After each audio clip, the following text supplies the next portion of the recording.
Hello दोस्तों, स्वागत है आपका उत्तराखंड भूमि क्लासेस में। तो बात करने वाले हैं वन दरोगा प्रीवियस ईयर पेपर के बारे में, सॉल्यूशन के साथ यहाँ पे बात करेंगे पूरा ब्रीफ में। देखो, पेपर हुआ था आपका 11 जून 2023 को, ठीक है।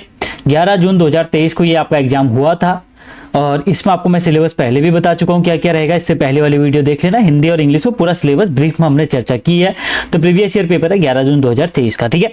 बाकी देखो, यहाँ पे एक नंबर दिया है, इस नंबर को आप नोट कर सकते हैं और हमारे एप्लीकेशन को डाउनलोड कर सकते हैं। क्लासेस वहां पे रेगुलर चल रही हैं। देखो, उत्तराखंड भूमि क्लासेस करके आपको एप्लीकेशन मिल जाएगा हमारे प्ले स्टोर पे। अगर आप एप्पल वाले हैं, iOS वाले हैं, तो वहां पे आप ऐप स्टोर से डाउनलोड कर सकते हैं क्लास प्लस, और हमारा ORG कोड हमारे टेलीग्राम चैनल पे दिया है, वहां से आप उसको लेके हमारा एप्लीकेशन ओपन कर सकते हैं। देखो, वैस दरोगा आपका बैच चालू हो चुका है वन दरोगा का, और डाउनलोड हमारा एप्लीकेशन कर सकते हैं रेगुलर क्लासेस के लिए। वीडियो क्लासेस वहां पे आपको डेली मिलती हैं, वीकली मॉक टेस्ट मिलते हैं, डाउट क्लासेस मिलेंगे। डाउट क्लासेस हो सकेगा तो लाइव लेंगे, अभी लाइव क्लासेस नहीं चल रही है। लाइव क्लासेस जब नोटिफिकेशन आउट होगा तब करेंगे, ठीक है।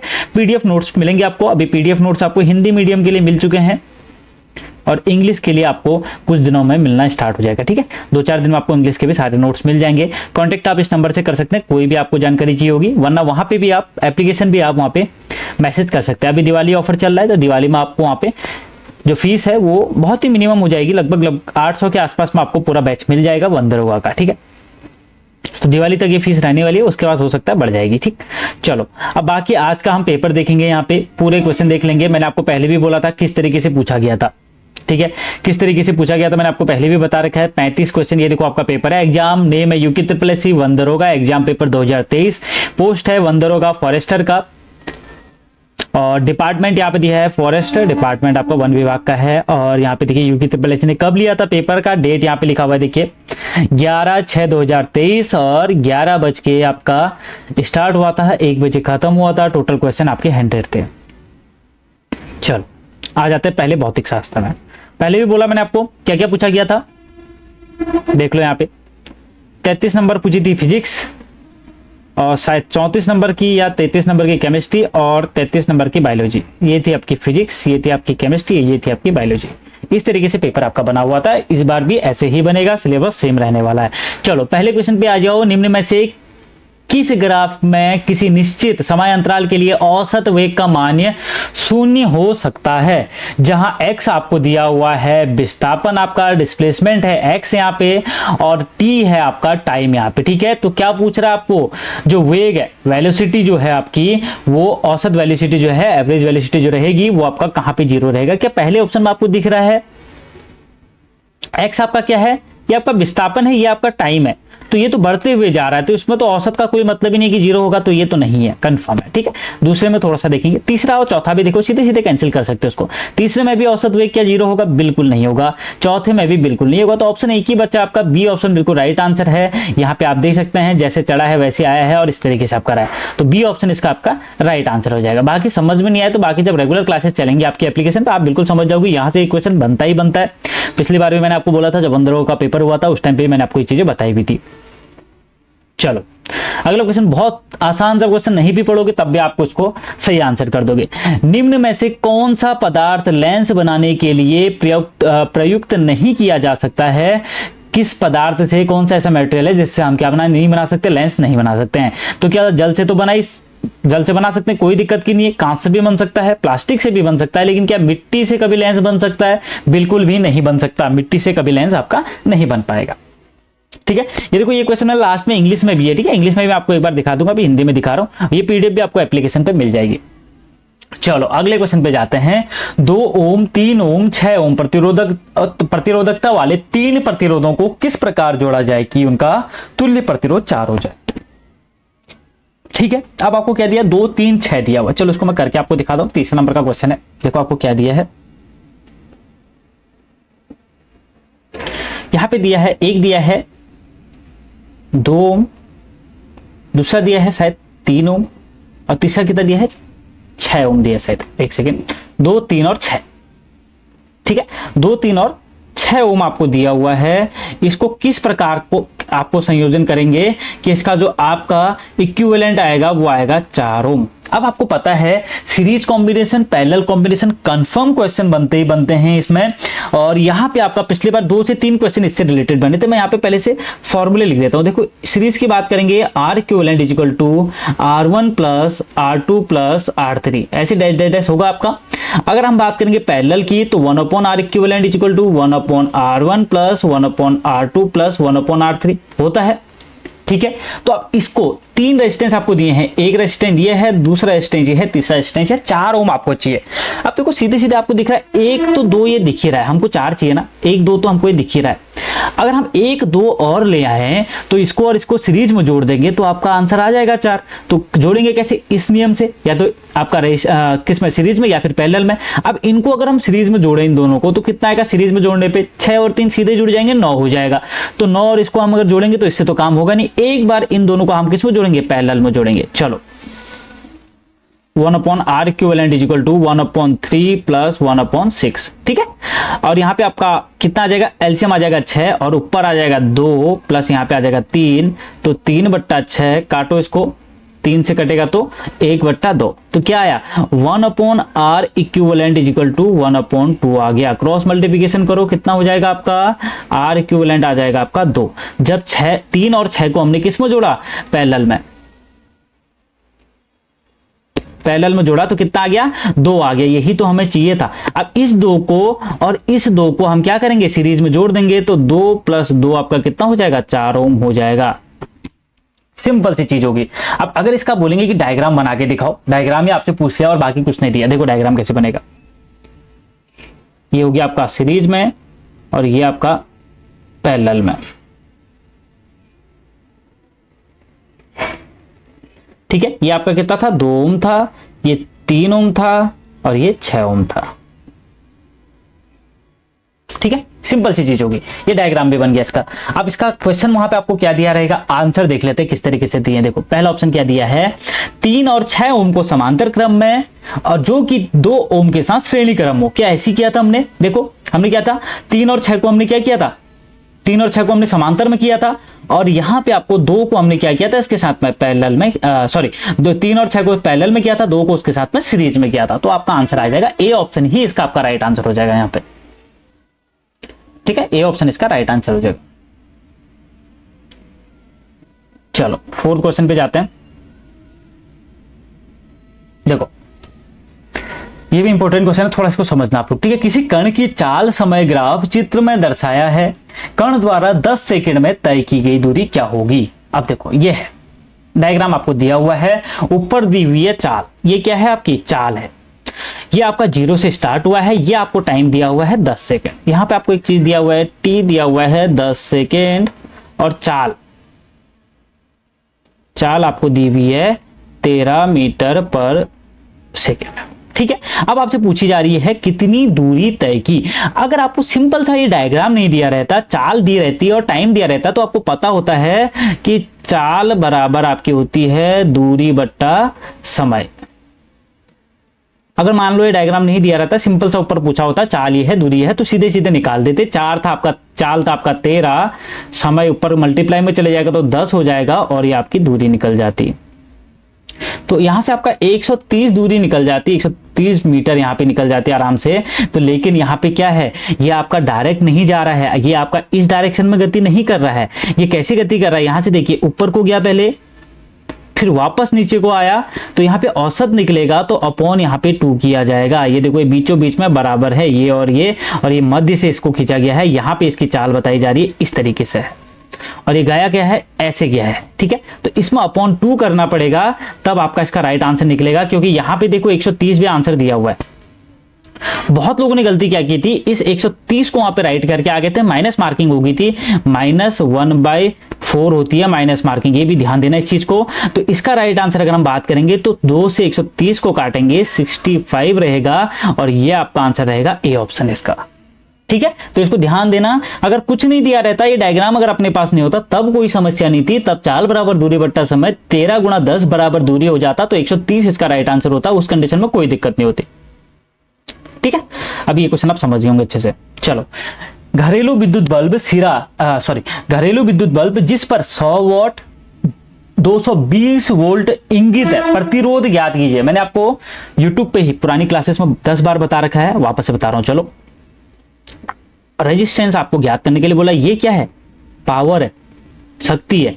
ये क्या है? V, वोल्टेज है। ठीक है, तो P जहां पे आ गया, और ये क्या है? R आपसे पूछ रहा है। R का यूनिट क्या होता है? ओम होता है। ठीक है, पावर का क्या होता है? वॉट होता है।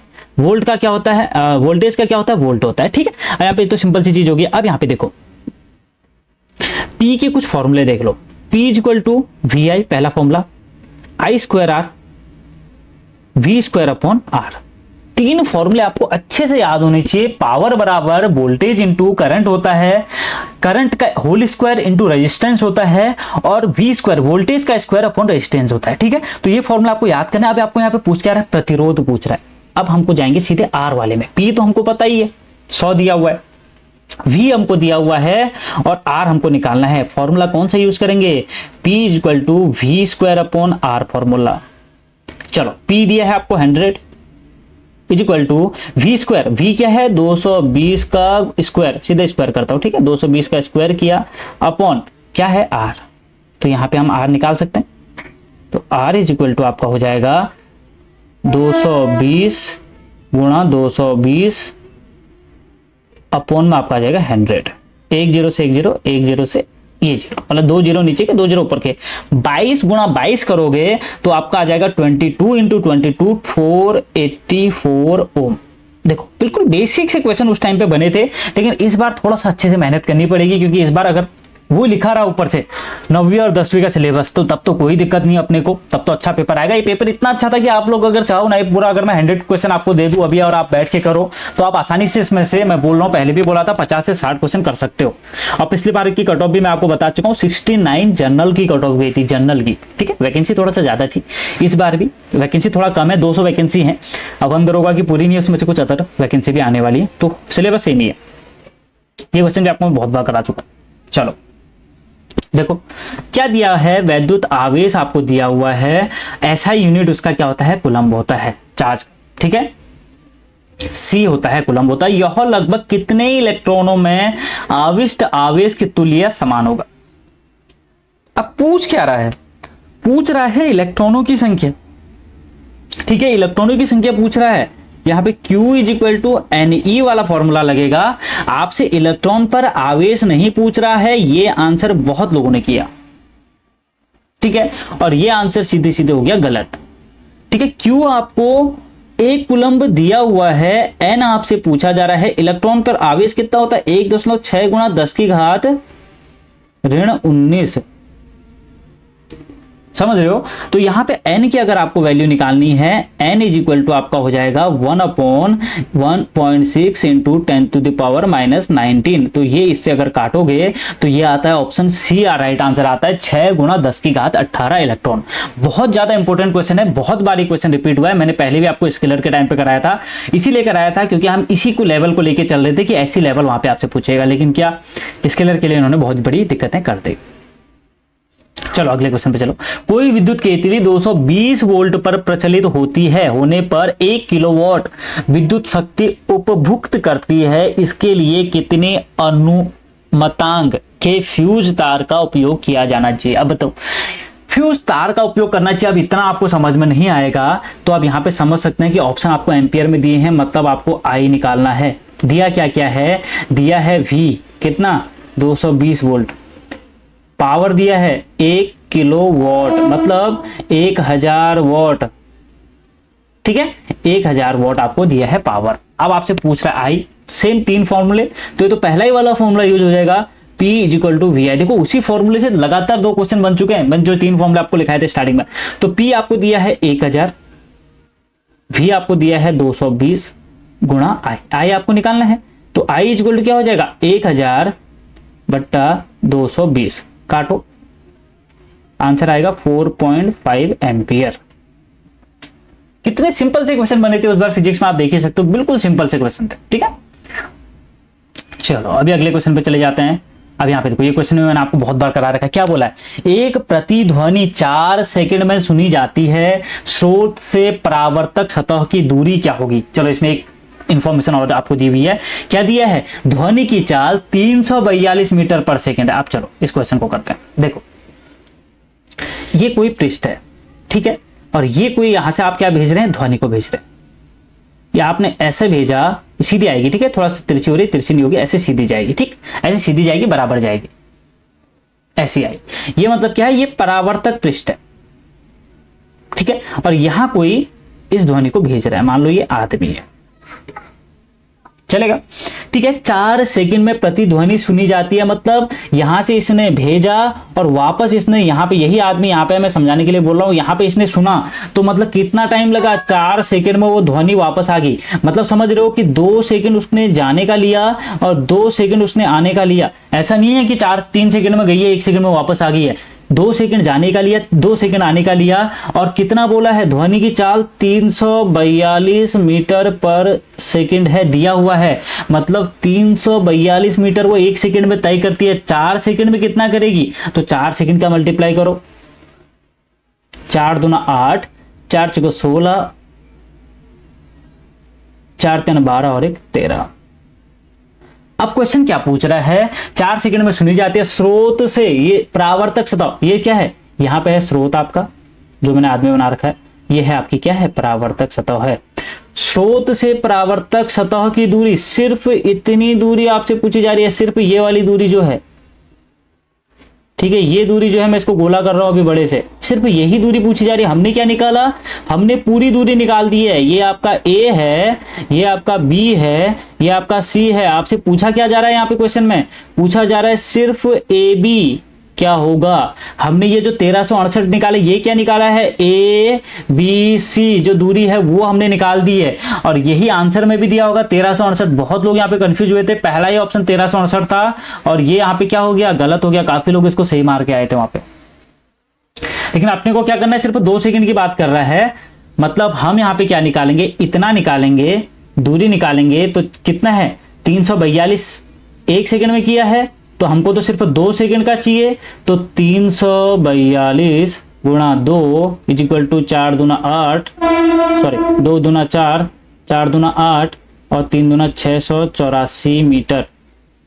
ये दूरी किसकी निकली है? ए बी की है कहीं पे? बिल्कुल डी ऑप्शन बिल्कुल राइट आंसर होगा, ठीक है, डी ऑप्शन बिल्कुल राइट आंसर होगा, 684 मीटर। चलो ये क्वेश्चन भी थोड़ा सा समझाने लायक है। बहुत सारे कॉन्सेप्ट इसमें बैठते हैं। चित्र में दर्शाए अनुसार कोई इलेक्ट्रॉन किसी चुंबकीय क्षेत्र के लंबवत प्रवेश करता है, इलेक्ट्रॉन पर आरोपित बल की दिशा क्या होगी? चुंबकीय क्षेत्र आपको इस डायरेक्शन में दिया हुआ है, इस डायरेक्शन में चुंबकीय क्षेत्र है, इस डायरेक्शन में आपका क्या है? इलेक्ट्रॉन है। तो यहाँ पे जो राइट आंसर इसका हो जाएगा, अभी मैं आपको इसका सीधे आंसर बताता हूं, बाद में इसको हम पूरे अच्छे से देखेंगे, ठीक है। तो यहाँ पे जो राइट आंसर होगा, कागज में भीतर की ओर जाते हुए, ये आंसर रहेगा, ठीक है, बी ऑप्शन इसका राइट आंसर रहेगा। सिंपल सा है, जब क्लास पढ़ेंगे तो पूरा अच्छे से देखेंगे। एक व्यक्ति, ठीक है, ये थोड़ा सा बढ़िया क्वेश्चन है। एक व्यक्ति 2 मीटर से अधिक दूरी पर स्थित बिंबों को स्पष्ट नहीं देख सकता। मतलब कोई आदमी 2 मीटर से पहले की चीजें तो देख पा रहा है, लेकिन 2 मीटर से अधिक दूरी पे वो देख ही नहीं पा रहा है। इस दोष का संशोधन उस लेंस के उपयोग द्वारा किया जा सकता है जिसकी क्षमता होगी। अब आपसे पूछ क्या रहा है, देखो पहले तो 2 मीटर आपको क्या दिया है? फोकस दूरी दी हुई है। पहली चीज पूछ क्या रहा है? पूछ रहा है आपसे पावर, ठीक है, डायोप्टर में पावर ही निकलती है, नीचे डी डी दिख ही रहा आपको। आप यहाँ पे मेन चीज ये है प्लस माइनस का खेल कैसे समझोगे। देखो 2 मीटर से अधिक दूरी पर स्थित बिंबों को स्पष्ट नहीं देख सकता, इसका मतलब ये हो गया आपका निकट दृष्टि दोष, ठीक है। क्या हो गया आपका? निकट दृष्टि दोष हुआ।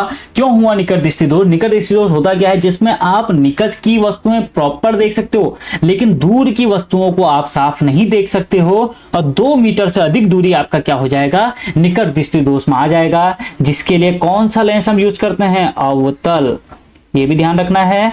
इसके लिए फोकस दूरी कैसी होती है? निगेटिव,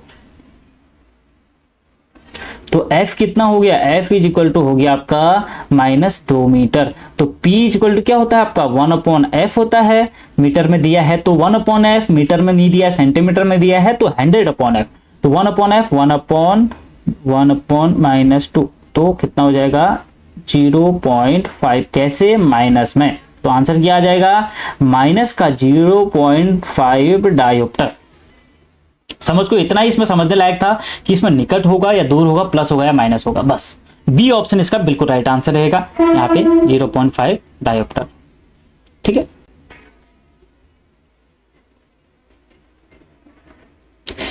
ये क्वेश्चन थोड़ा सा अच्छे लेवल पे था, इसको देख लीजिए बढ़िया से। देखो, दो समान पदार्थ के चालक तार जिनकी लंबाई तथा व्यास समान है, ठीक है, किसी समान विभवांतर वाले विद्युत परिपथ में पहले श्रेणी क्रम में फिर पार्श्व क्रम में संयोजित किए जाते हैं। श्रेणी क्रम और पार्श्व क्रम मतलब समांतर और आपका सीरीज में, सीरीज और पैरेलल में, सीरीज और पैरेलल में उत्पन्न ऊष्माओं का अनुपात क्या होगा।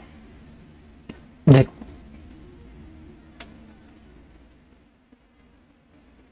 यहां पे करते हैं इस क्वेश्चन को। सिंपल सा क्वेश्चन है, आपसे क्या बोला, पहले एक बार सीरीज एक बार पैरेलल बोल दिया उसने, ठीक है, एक बार सीरीज एक बार पैरेलल बोल दिया, रेजिस्टेंस की ही बात हो रही है, ठीक है। अब यहां पे देखो आपका ये कैसा कॉम्बिनेशन है, ये आपका है सीरीज कॉम्बिनेशन, ये क्या है विभवांतर की बात करिए तो मैंने यहाँ पे एक वोल्टेज भी लगा दिया, यहाँ पे यहीं पे मैं बना देता हूं पैरेलल कॉम्बिनेशन।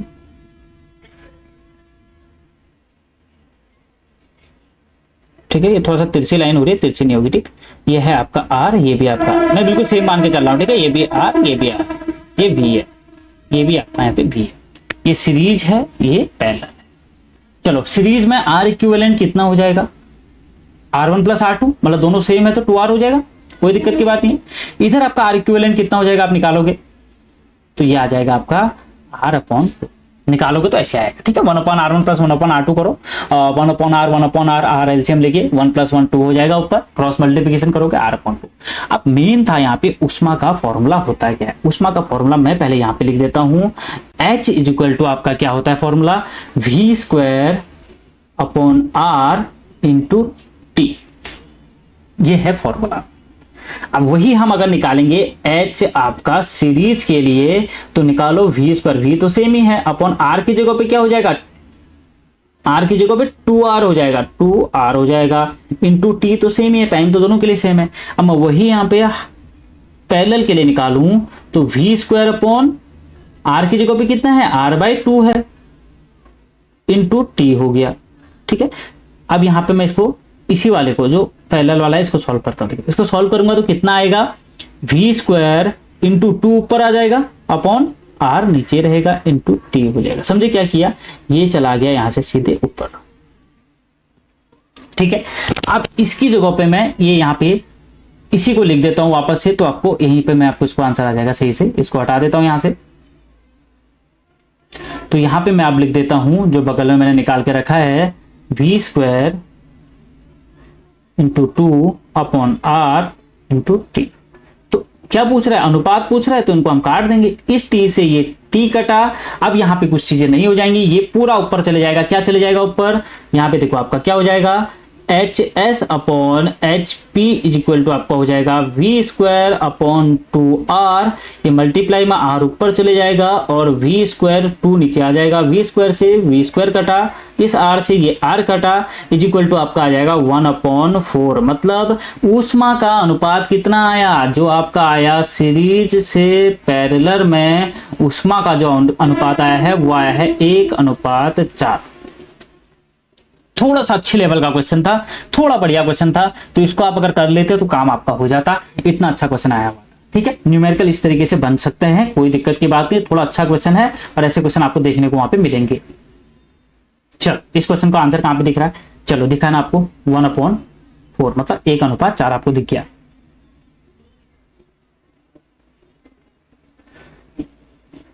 चलो, एक ही क्वेश्चन है आपका, दो डायोप्टर प्लस 0.25 डायोप्टर क्षमता वाले दो लेंस का संयोजन किया गया, मतलब इनको कंबाइन कर दिया है। ठीक है, इस संयोजन की फोकस दूरी क्या होगी? सिंपल सा क्वेश्चन है, आपको पता है लेंस के पावर को अगर हम संयोजन करते हैं, जो पावर है उसको संयोजन करेंगे तो दोनों को हम देते हैं जोड़, कितना हो जाएगा? मेन पावर जो है आपकी 2 प्लस 0.25, मतलब आपका 2.25 आपका हो जाएगा डायोप्टर में। और यहाँ पे आपसे अगर फोकस दूरी पूछी जा रही है तो आपको पता है 1/P होती है, F = 1/P होती है, तो 1/2.25 निकालोगे तो ये निकलता है 0.44 मीटर। कोई दिक्कत नहीं। पहला ऑप्शन क्या किया, इसमें दो चीज आपको पता होनी चाहिए थी, एक तो आपको होना चाहिए फॉर्मूला पता, दूसरा आपको पता होना चाहिए आपका क्या होता है P = अगर हम कंबाइन करें तो दोनों को हम जोड़ देते हैं।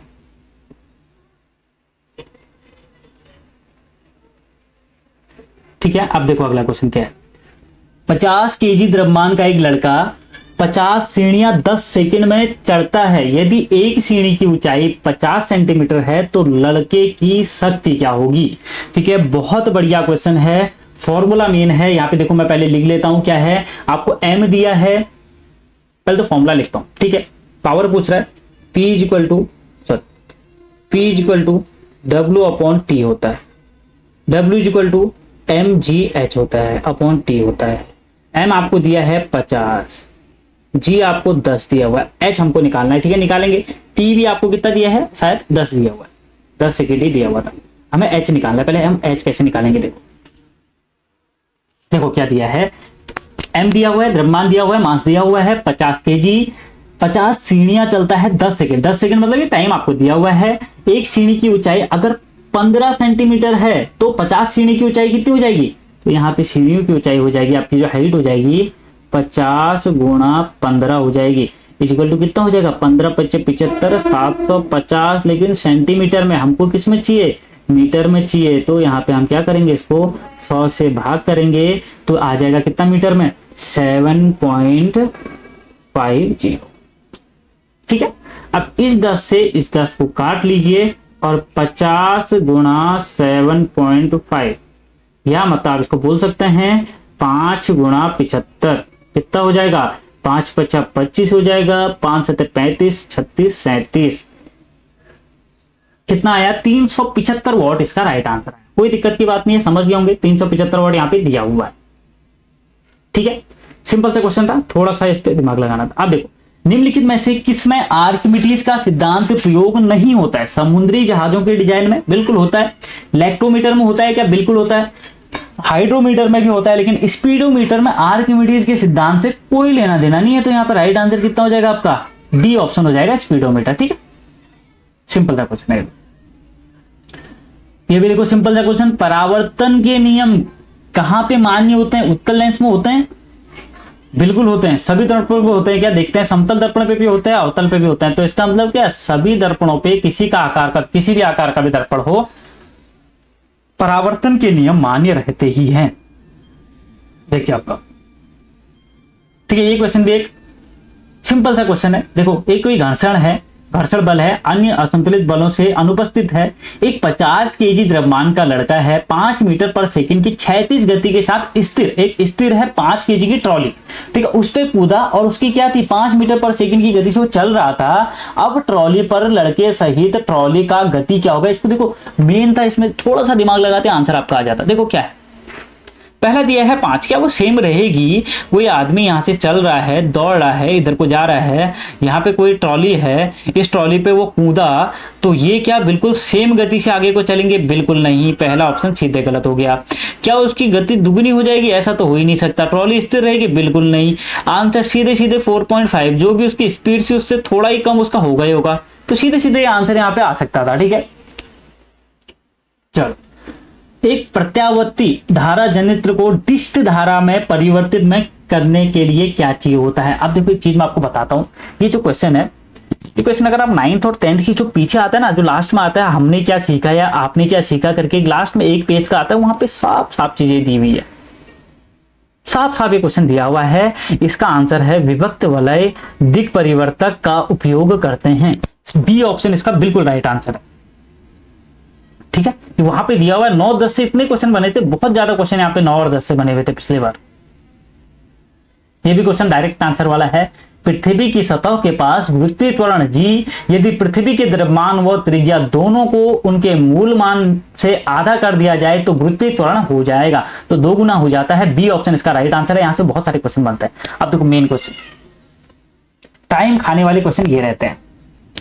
अब एक चीज बताओ, इसमें आपसे पूछ रहा है क्वेश्चन, मैं आपको डायरेक्ट बताता हूं। क्वेश्चन में आपसे पूछा जा रहा है कि जो ये 3 ओम दिया है ना, इस 3 ओम पे कितनी करंट बहेगी। मैं मान लेता हूं I1 बहती है, ये करंट की वैल्यू आपसे पूछ रहा है।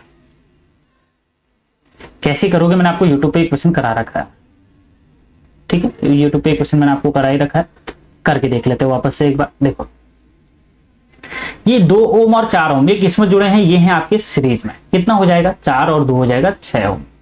अभी आपको याद होगा हमने 6 ओम को और 3 ओम को हमने क्या किया था, ये पैरेलल में है, 6 और 3 पैरेलल में है, तो पैरेलल में होंगे तो क्या करेंगे, इसका इक्विवेलेंट क्या निकल रहा था, कैसे कर रहे थे, 1/3 प्लस 1/6, नीचे एलसीएम लेके 6 कर लो, ऊपर 2 कर लो, इधर 1 कर लो, इज इक्वल टू कितना हो जाएगा, 3/6 मतलब 1/2। R equivalent is equal to 2, ठीक है, क्रॉस मल्टीप्लाई 2 आ गया।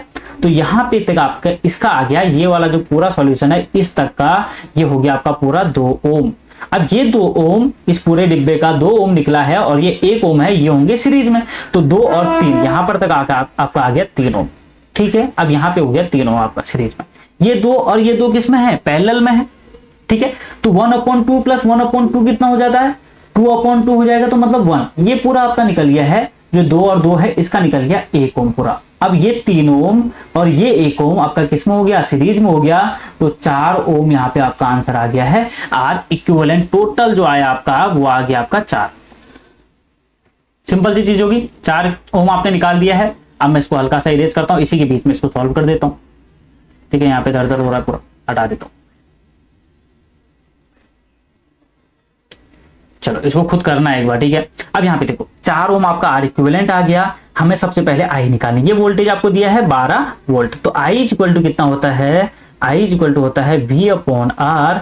आई आपको निकालना है, तो I is equal to V कितना है, 12 है, अपॉन 4 क्या दिया है, रेजिस्टेंस हमने निकाल दिया, तो 4 3 12, तो 3 एम्पियर आपका इसमें निकल गया करंट। कहां पे, यहां से जो जा रहा है 3 एम्पियर का करंट जा रहा है। अब ऊपर का इक्विवेलेंट हमें पता है कि 6 ओम था, नीचे 3 ओम है। अब यहाँ पे जो करंट आएगी वो किस तरीके से जाएगी, ऊपर कितना जाएगी और नीचे कितना जाएगी। देखो ये कैसे निकालेंगे, इसको भी आप निकाल सकते हो आसानी से। कैसे निकालोगे, I is equal to V/R है, ठीक है। यहां पे वोल्टेज निकालो, कहां पे, यहां पे इस पॉइंट पे वोल्टेज निकालो, इस पॉइंट, ठीक है। अब इस पॉइंट पे वोल्टेज अगर हम निकालेंगे तो आई तो आपको पता है कितना है, 3 एम्पियर है। V आपको निकालना है, R आपको दिया है कितना, यहां का कितना आ रहा है, 4 और 2 6 है, और यहां पे कितना नीचे आपका आया हुआ है, 1 से,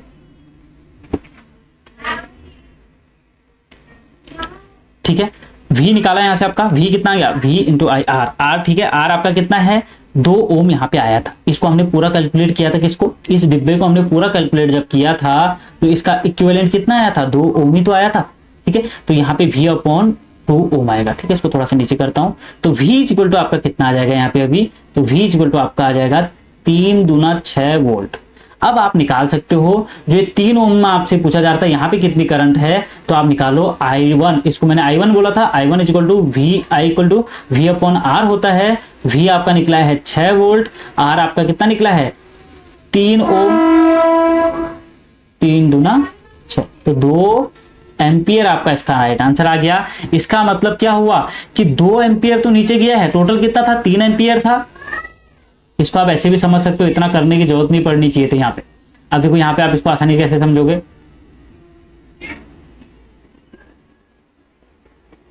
देखो 3 एम्पियर यहाँ पे आया, नीचे आ गया 2 एम्पियर, ऊपर कितना जाएगा 1 एम्पियर, ऐसे अलग से नहीं निकालोगे ऊपर का भी, ठीक है। अब इसका ऐसे भी समझ सकते हो, ऊपर 6 था तो ज्यादा अपोज करेगा, नीचे वाला 3 था इसका दुगना ही अपोज करेगा, तो इसका दुगना अपोज करेगा तो इसकी आधी करंट यहाँ बहेगी, तो 1 ओम नीचे, 1 एम्पियर ऊपर बही, 2 एम्पियर नीचे बही। इसका आंसर सीधे सीधे 2 एम्पियर था। टाइम लगने वाला क्वेश्चन था। 2 एम्पियर कहाँ पे ऑप्शन है, यहाँ पे देखो दिया हुआ है, सी ऑप्शन राइट आंसर दिया हुआ। ठीक है, इस टाइप के क्वेश्चन भी बने हुए। देखो सिंपल सा कॉन्सेप्ट बेस्ड क्वेश्चन है। किसी अवतल दर्पण के वक्रता केंद्र तथा फोकस के मध्य कोई वस्तु रखी गई है, इससे बने प्रतिबिंब का संबंध कौन सा गुण असत्य है, ये ध्यान रखना। असत्य पूछ लिया आपसे, ठीक है। तो वास्तविक उल्टा अनंत पर बड़ा, तो सीधे सीधे अनंत ही आपको गलत दिख रहा है कि अनंत पे तो होता ही नहीं है। कब होता है अनंत पे, जब आपका फोकस पर रहता है तब जाके उसमें कुछ बात बनती है, ठीक है। अब यहाँ पे क्या वास्तविक होता है, उल्टा होता है, बिल्कुल सही बात है, बड़ा होता है, ठीक है, अनंत पर नहीं होता है। ये कंडीशन आपको याद रखनी है। फिर देखो रेजिस्टेंस से फिर क्वेश्चन बना है। क्वेश्चन बना है आपका 2 ओम 4 ओम प्रतिरोधों के 2 प्रतिरोधों को बैटरी से संयोजित करने पर होगा 500 क्रम में, मतलब पैरेलल में करेंगे तो उसमें क्या समान धारा बहेगी। अभी मैं इसको आपका कॉन्सेप्ट पूरा क्लियर करता हूं। श्रेणी क्रम में देखो, मैं आपको पहले इसमें सही आंसर गलत आंसर बता दूं। 500 क्रम में पैरेलल में क्या है, समान धारा बहेगी, बिल्कुल नहीं, गलत है, पहला गलत है। पैरेलल में क्या होता है, वोल्टेज सेम होता है, ठीक है, पहला गलत है। श्रेणी क्रम में संयोजित हो तो इसका समान धारा प्रभावित होगी, बिल्कुल। सीरीज में रहेगा तो जो आई है वो सेम रहेगा, सही आंसर है, बिल्कुल ठीक है। अगला, श्रेणी क्रम में संयोजित हो तो इसके सिरों पर विभवांतर होगा, समान विभवांतर होगा, नहीं। पैरेलल में आपका सेम भी सेम होता है, ठीक है, ये भी गलत हो जाएगा आपका। 500 क्रम में संयोजित हो तो इसके सिरों में बीच भिन्न विभवांतर होंगे, ये भी गलत है आपको। तो आंसर कौन सा हो गया, आंसर सीधे सीधे इसका आपका बी ऑप्शन हो गया। श्रेणी क्रम में सीरीज में जब हम उनको जोड़ते हैं तो जो करंट होती है वो बिल्कुल सेम रहती है, ठीक है। तो आंसर इसका बी ऑप्शन हो गया।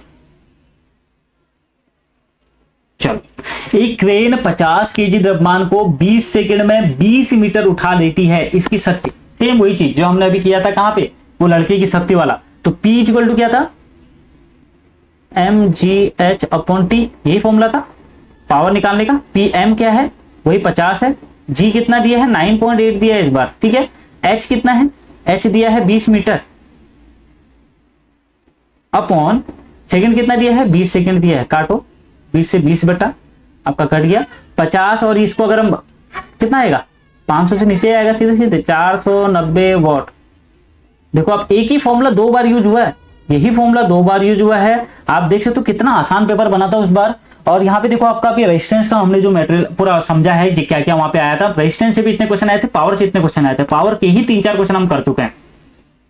एक ये थोड़ा सा अच्छा क्वेश्चन आया था, प्रकीर्णित प्रकाश का वर्ण माध्यम में उपस्थित प्रकीर्णन करने वाले कणों का साइज पर निर्भर करता है। इस आधार पर निम्न में से कौन सा जो असंगत है, नीला प्रकाश जो होता है आपका अत्यंत सूक्ष्म कण होते हैं, बिल्कुल सही आंसर है। लाल प्रकाश सूक्ष्म कण होता है, पीला प्रकाश बड़े आकार का कण होता है, श्वेत जो प्रकाश होता है बादलों में उपस्थित जल की बूंद है। ये तो ठीक है, देखो इसमें एक ये गलत हो जाता है, कौन सा, ये वाला गलत था। जो पीला प्रकाश है वो बड़े आकार के कण नहीं होते हैं, ठीक है, वो छोटे होते हैं, बड़े नहीं होते। अब यहाँ पे अच्छा क्वेश्चन देखो, 10 जूल कार्य बराबर, इतना बेसिक सा कार्य क्या होता है, जूल में दिया है, ठीक है। कार्य बराबर एक फॉर्मूला आपको होता है, बल गुणा विस्थापन, ठीक है, होता है फॉर्मूला।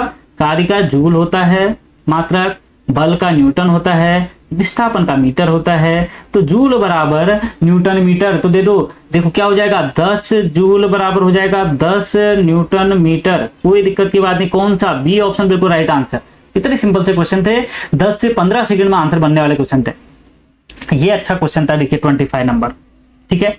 इस पर दिया था, प्राथमिक इंद्रधनुष निर्माण के अंतर्गत प्रकाश किरण द्वारा जल बूंद के भीतर जाने से लेकर बाहरी आंख तक पहुंचने में निम्न में से कौन क्रमबद्ध घटनाएं घटित होती हैं। देखो ये आपको 9वीं और 10वीं की बुक में ही दिया हुआ है साफ साफ, ठीक है। पहले क्या होता है, देखो सबसे पहले होता है अपवर्तन, फिर होता है आंतरिक परावर्तन, फिर होता है अपवर्तन। ये घटनाएं जब होती हैं तब आपका बनता है इंद्रधनुष, ठीक है। ये ऑप्शन इसका राइट आंसर है। जब प्रकाश किरण नेत्र में प्रवेश करती है तो अधिकांश अपवर्तन कहां पे होता है, ठीक है, ये भी थोड़ा सा अच्छा क्वेश्चन था। तो इसका आंसर, राइट आंसर है कार्निया के बाहरी सतह पर इसका मैक्सिमम होता है। ठीक है, ये भी ध्यान रखना है आपको। निम्न में से कौन सा पराश्रव्य तरंगों का अनुप्रयोग नहीं है? अब ये तो बिल्कुल सिंपल सा क्वेश्चन हो गया। इकोकार्डियोग्राफी बिल्कुल है। धातु खंडों में त्रुटि का पता लगाने के लिए बिल्कुल पराश्रव्य तरंगों का यूज किया जाता है। इलेक्ट्रॉनिक घटकों की सफाई के लिए बिल्कुल किया जाता है। हड्डियों की एक्सरे के लिए एक्सरे का यूज किया जाएगा ना, कौन सी? एक्स किरणों का यूज किया जाएगा, साफ साफ नाम से ही दिख रहा है। तो पराश्रव्य तरंगों का तो यूज यहाँ पे नहीं होता है, तो ए ऑप्शन इसका बिल्कुल राइट आंसर हो जाएगा। निम्नलिखित में से कौन सा पराश्रव्य तरंगों का अनुप्रयोग नहीं है? अच्छा, वापस से आ गया। ठीक है, ए इसका ये आंसर है। अब देखो, एक जनित्र जो कि यांत्रिक ऊर्जा को वैद्युत ऊर्जा में बदलता है, यह डैश के सिद्धांत पर काम करता है। यांत्रिक ऊर्जा को विद्युत ऊर्जा में बदलता है, तो ये किस पे काम करते हैं? आपके वैद्युत चुंबकीय प्रेरण। मैक्सिमम आंसर यही रहता है, इसी से क्वेश्चन बनता है। चुंबकीय प्रेरण, वैद्युत क्षेत्र और वैद्युत क्षेत्र, इससे आपके क्वेश्चन नहीं बनते, वैद्युत चुंबकीय प्रेरण से ही मैक्सिमम क्वेश्चन बनता है। ठीक है, तो इसको हम पढ़ेंगे फिजिक्स में अच्छे से। बढ़िया क्वेश्चन, देखिए दिमाग लगाने वाला, सिंपल सा ऑप्शन से ही टर्मिनेट कर सकते हो। पहले देखो क्या दिया है, यहां पे दिया है एक, ठीक है, क्या दिया? दर्शाए गए वक्र में आधी तरंग दैर्घ्य क्या है? वेवलेंथ आधी, हाफ वेवलेंथ। यहाँ पे फुल वेवलेंथ कितनी बोली जाएगी पहले तो ये बताइए। फुल वेवलेंथ पूछेगा तो जो ए ई है वो है फुल वेवलेंथ। फुल कहां से? ये यहां से स्टार्ट हुआ और यहां पे ये खत्म हुआ है, इसी को बोलेंगे फुल वेवलेंथ। जो ये गई है, ठीक है, ये ऐसे करके गई है, ये यहां से यहां गई है, इसको बोलेंगे फुल वेवलेंथ। अब ये पूछ रहा है आधी तरंग दैर्घ्य। अब इसका देखो ऑप्शन, देखो A D, sorry A B और बी डी। ए बी कहां है? ए बी ये दूरी है, क्या ये हाफ वेवलेंथ है क्या? नहीं है। बी डी, बी ये है यहाँ पे आपका, और यहां से डी, बिल्कुल ये बिल्कुल राइट आंसर हो जाएगा। हाफ वेवलेंथ यही बोली जाएगी। ठीक है, अब देखो इसको तुम समझ कैसे सकते हो। देखो ये एक पार्ट है, एक B, A B, B C दूसरा पार्ट, सी डी तीसरा पार्ट और डी ई चौथा पार्ट। 4 पार्ट है टोटल। ठीक है, अब यहाँ पे हाफ का मतलब ये फुल में कितने पार्ट आ रहे हैं? 4 पार्ट आ रहे हैं। ए में 4 पार्ट आ रहे हैं, तो हाफ का मतलब उसमें कितने पार्ट आने चाहिए? 2 पार्ट तो आने चाहिए। क्या ए बी में 2 पार्ट आ रहे हैं? ए बी में सिर्फ 1 पार्ट आ रहा है। बी डी में कितने पार्ट आ रहे हैं? 1 पार्ट ये आ रहा है, 1 पार्ट ये आ रहा है, तो मतलब 2 पार्ट बी डी में आ रहे हैं। मतलब ये आपका कितना हो गया? हाफ वेव, मतलब आपका हाफ तरंग दैर्घ्य यहाँ पे होगी, आधी तरंग दैर्घ्य। डी ई की मान लो, डी ई में कितना आ रहे हैं? डी ए में आपका एक ही पार्ट आ रहा है, ये वाला पार्ट जो चौथा पार्ट है वही आ रहा है, तो मतलब 1 पार्ट यहाँ पे आ रहा है आपका। और यहाँ पे भी आपका कितना आ रहा है? 1 पार्ट आ रहा है। ए ई में कितना आ रहा है पार्ट? देख लो आप यहाँ पे हिसाब लगा सकते हो। 1 2 3 4, 4 के 4 पार्ट आ रहे हैं ए ई में। तो हाफ पूछ रहा है, फुल नहीं पूछ रहा। अगर फुल पूछ रहा होता तो तब आपका आंसर ए ई रहता, लेकिन अभी ए ई नहीं रहेगा। हाफ पूछ रहा है तो हाफ मतलब 2 वाला आपका, तो बी डी यहाँ पे राइट आंसर हो जाएगा।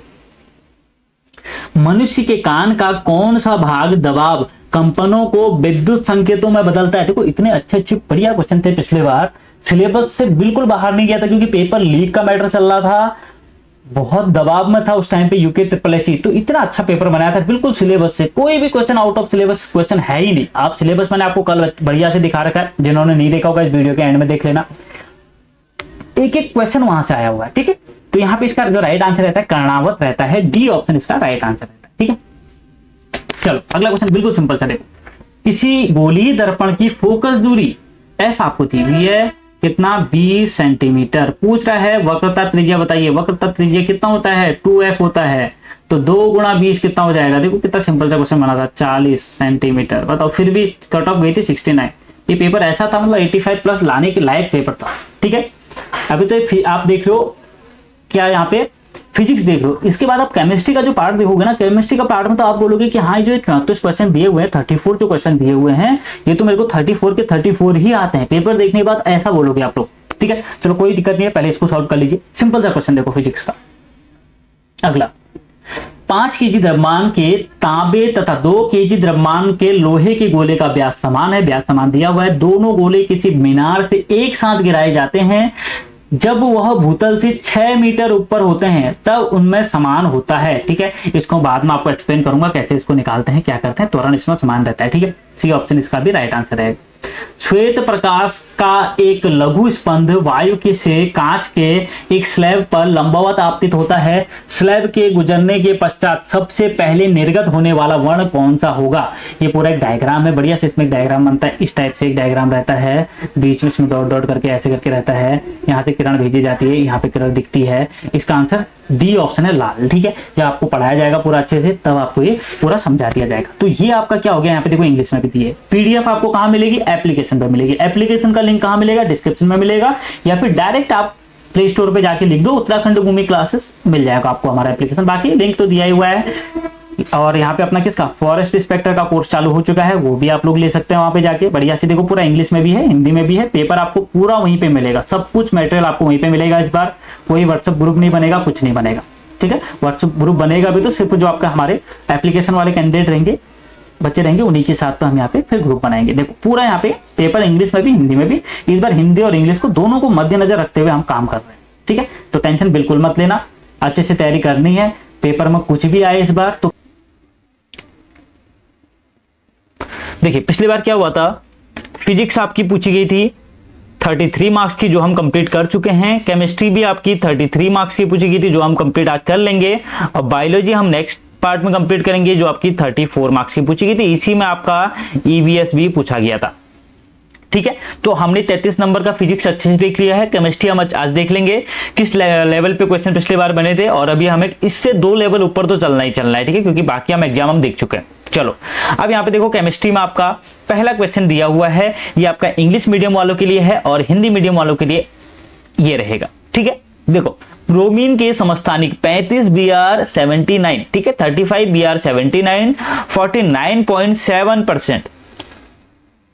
ठीक है, ये आपको दिया हुआ है। और 35 Br 81, 50.3% का औसत परमाणु द्रव्यमान क्या होगा। अब इसके लिए आपको सिंपल सी नॉलेज होनी चाहिए कि इसमें से परमाणु द्रव्यमान है क्या। ठीक है, ये क्या होता है आपका परमाणु क्रमांक है, ये क्या है आपका परमाणु द्रव्यमान है। ठीक है, तो हमें द्रव्यमान से मतलब है, क्योंकि हमें औसत पूछ रहा है। औसत निकालना लगभग सबको आता है। औसत कैसे निकालते हैं, अगर हम निकालेंगे ए और बी, 2 डिजिट है, इनका औसत निकालेंगे तो अपॉन में 2 कर देंगे। मान लो ए बी सी का औसत हम निकाल रहे हैं तो क्या करेंगे, अपॉन में 3 कर देंगे। सेम चीज यहां पे भी करना है। ऊपर परमाणु द्रव्यमान इसका दिया है 79, तो प्लस नीचे वाले का क्या दिया है 81, दूसरे वाले का प्लस 81। औसत निकाल रहे हैं, मतलब 2 का औसत निकालें तो 2 से डिवाइड करेंगे। ऊपर ऐड करोगे तो 160/2 हो जाएगा, और इसको अगर कैंसिल करोगे तो ये आपका 80 आंसर आ जाएगा। तो आंसर कौन सा, बहुत ही सिंपल पेपर। पिछली बार क्या था आपका, बायोलॉजी थोड़ा सा टफ बनी थी, फिजिक्स मीडियम थी, कोई दिक्कत की बात नहीं, मॉडरेट लेवल पे थी। केमिस्ट्री बहुत ज्यादा आसान थी, मतलब 33 के 33 मार्क्स आप ला सकते हो, ऐसी केमिस्ट्री थी। ठीक है, आप देख लोगे, अभी 34 नंबर क्वेश्चन हमने कर लिया। ठीक है, आ जाओ 35 पे। देखो सिंपल सा नंबर, क्या चीज पूछ रहा है आपका, आवोगैड्रो संख्या बताइए। ठीक है, इंग्लिश मीडियम वालों के लिए भी यहाँ पे देख लीजिए, आवोगैड्रो संख्या आपसे पूछी जा रही है। बहुत ही सिंपल सा क्वेश्चन है, कोई भी बता देगा। ठीक है, तो राइट आंसर आपको पता ही है इसका क्या होता है। क्या होती है आवोगैड्रो संख्या आपकी, 6.022 गुणा 10 की घात 23, 23। तो ऑप्शन कौन सा, बी ऑप्शन बिल्कुल यहाँ पे राइट आंसर हो जाएगा। ठीक है, तो तैयारी अच्छे से कीजिए। 200 वैकेंसी है, अब उसमें से 1 दरोगा कितनी है और बाकी किस डिपार्टमेंट में, सिलेबस सबका सेम ही रहेगा, तो कोई दिक्कत की बात नहीं है। अच्छे से तैयारी कीजिए, इस बार कोई भी दिक्कत नहीं रहने वाली है। चलो अगले क्वेश्चन पे चले जाएंगे। सिंपल सा क्वेश्चन देखिए, ठोस से सीधे गैस में परिवर्तन को क्या कहा जाता है, संघनन, संलयन, ऊर्ध्वपातन या फिर वाष्पीकरण। क्या क्या है, इंग्लिश मीडियम वाले भी यहां पे देख सकते हैं। पूछ रहा आपसे ठोस से सीधे गैस में। अब ठोस से सीधे गैस में क्या होता है आपको पता ही है, जैसे इसका एग्जांपल क्या है, कपूर है, नैप्थलीन। क्या होता है, ठोस होता है और सीधे क्या बन जाता है, गैस बन जाता है। उसको क्या बोलते हैं आपका, उसको बोलते हैं आपका वाष्पीकरण। सॉरी, वाष्पीकरण नहीं, वाष्पीकरण बोल दिया मैंने आपका, उसको बोलते हैं ऊर्ध्वपातन। ठीक है, ऊर्ध्वपातन उसको बोला जाता है। वाष्पीकरण भी आपको पता ही है, वाष्पीकरण क्या होता है, जो पानी है आपका, जब हम उसको गर्म करते हैं या किसी भी कारण से वो गर्म होती है तो वो क्या बन जाती है, उठ के वायु में चले जाती है। ठीक है, बादल बन जाती है। उसके बाद ऊपर आपको मैंने कहानी बता रखी है, बाद में उसको अच्छे से कंप्लीट करेंगे, संघनन संलयन क्या होता है। ठीक है, यहाँ पे याद रखना ऊर्ध्वपातन किसका रहेगा, कपूर का, नैप्थलीन, ऐसे एग्जांपल भी डायरेक्ट पूछ लेता है। चलो अगले क्वेश्चन पे देखो, ये क्वेश्चन पूरे 9-10 से बने हैं पिछली बार के, इतने अच्छे पेपर बना था। वह प्रक्रिया जिसमें कार्बोनेट अयस्क को सीमित वायु में अत्यधिक ताप पर गर्म करने पर यह ऑक्साइड में परिवर्तन हो जाता है, ठीक है, उसको क्या बोलते हैं? गैंग बोलते हैं, बर्जन बोलते हैं, निस्तापन बोलते हैं या संक्षारण बोलते हैं, ठीक है। बहुत ही आसान सा क्वेश्चन था, ये डायरेक्ट क्वेश्चन है, ये आपको मैं ब्रीफ में बताऊंगा जब आप क्लासेस वहां पे लोगे एप्लीकेशन, तो वहां पे अच्छे से आपको पता चलेगा। इसको बोला जाता है निस्तापन, ठीक है। तो पिछली बार क्या हुआ था ना, यहाँ पे केमिस्ट्री में मैक्सिमम लोगों के पूरे मार्क्स थे, तो इस बार आपको भी ऐसे ही करना है, सभी में पूरे के पूरे मार्क्स लाने की पूरी कोशिश करनी है, ठीक है। ये इंग्लिश वालों के लिए भी यहाँ पे आपका हो गया है। चलो अब अगले पे आ जाएंगे। यहाँ पे अगला क्वेश्चन आपको दिया हुआ है, थोड़ा सा अच्छा क्वेश्चन है, देखिए। सामान्य ताप और दाब पर 3.8 लीटर सल्फर डाइऑक्साइड का द्रव्यमान क्या होगा? अब यहाँ पे क्या द्रव्यमान पूछा गया? द्रव्यमान आप 2-3 तरीके से निकाल सकते हो, आपको पता ही है कैसे मोलर द्रव्यमान कैसे निकालते हैं, आणविक द्रव्यमान कैसे निकालते हैं, ये सब चीज आपको पता है। अब यहाँ पे आपको क्या क्या दिया हुआ है, एसटीपी पे आपको दिया हुआ है यहाँ पे 3.8 लीटर दिया हुआ है SO2 का, और उसका आपको मास निकालना है, ठीक। चलो ये चीज निकालेंगे, कैसे निकालेंगे अब यहाँ पे इसको अच्छे से कर लेते हैं। देखो पहले क्या होता है, SO2 का आणविक द्रव्यमान निकालेंगे। S का कितना होता है 32, हम लेंगे 32.1 होता है, कोई दिक्कत की नहीं है, ठीक है। यहाँ पे प्लस कैसे निकालते हैं आणविक द्रव्यमान, ऑक्सीजन का कितना होता है 16 होता है, तो मल्टीप्लाई 2 से करेंगे तो 32 ये भी हो जाएगा, तो कितना निकला 64 निकल गया आपका क्या, इसका आणविक द्रव्यमान इसका हमने निकाल लिया। अब हम इसी को हम मोलर द्रव्यमान भी बोल देते हैं, तो मोलर द्रव्यमान की हम इसकी अगर बात करेंगे तो क्या हो जाएगा 64 यूनिट क्या होगी, ग्राम पर मोल, ग्राम पर मोल इसकी यूनिट हो जाएगी, ठीक है। सिंपल था, यहां तक आपका निकल गया। अब एक फॉर्मूला आपको याद होना चाहिए, मोलों की संख्या निकालने की 3-4 फॉर्मूले हैं, ठीक है। वो कैसे कैसे निकलते हो हम आपको बाद में अच्छे से पढ़ेंगे, क्योंकि अभी वो चैप्टर पूरा नहीं करना है। क्या करना है, हमको निकालनी है मोलों की संख्या। अगर हमको एक फॉर्मूला ये आपको अगर पता है तो यहाँ पे एसटीपी या एनटीपी पर गैस का आयतन, ठीक है। मैं यहाँ पे सिंपल सा गैस का आयतन आपको पूरा लिखना है, गैस का आयतन ये भी होना चाहिए लीटर में, अगर मिलीलीटर दिया है तो आपको उसको लीटर में चेंज करना पड़ेगा, अपॉन में होता है सिंपल 22.4। ये क्या निकलेगा, मोलों की संख्या यहां से निकलेगी आपकी। तो आपको आयतन दिया है, गैस का आयतन कितना दिया है, SO2 गैस ही तो है, इसका आयतन दिया है 3.8 लीटर, तो यहाँ पे कीजिए आपका 3.8 अपॉन में 22.4 करोगे तो इसको निकालोगे। अभी 22.4 किस में होता है पता आपको, इसका जो यूनिट होता है वो यूनिट होता है लीटर पर मोल, ठीक है। इस लीटर से ये लीटर कट जाएगा, अब ये किस में आएगा, टोटल आएगा तो ये मोल में आएगा, ठीक है। तो मोलों की संख्या इतने मोल, ठीक है। आप ये कितना आएगा, इसको काटोगे, अब मैं डायरेक्ट काट लेता हूं, इसका लगभग आता है 0.16 के आसपास आता है, ठीक है। इसको निकाल लेना, आपका निकल जाएगा, कोई दिक्कत की बात नहीं है। तो अब निकल गया आपकी क्या निकली, मोलों की संख्या निकल गई। तो अब यहां पे आपका देखो क्या हो जाएगा, इसको मैं यहां पे क्लियर लिख लेता हूं, मोलों की संख्या कितना है 0.16 मोल, ठीक है। अभी हमने निकाला था एक मोल का आपका आणविक द्रव्यमान कितना था 64.1 आता है, वैसे कि क्यों आता है 64.1, यहाँ पे जो S का होता है ना वो होता है आपका 32.1 आणविक द्रव्यमान, ऑक्सीजन का लिख लेना 16 होता है, ठीक है। तो 64.1 आता है। तो अब एक मोल का इतना आ रहा है तो हमको इतने मोल पे चाहिए 0.16 पे, 0.16 पे आपको अगर चाहिए होगा तो 64.1 इंटू 0.16 आप करोगे तो इसका आंसर आपका आ जाएगा 10.36 ग्राम।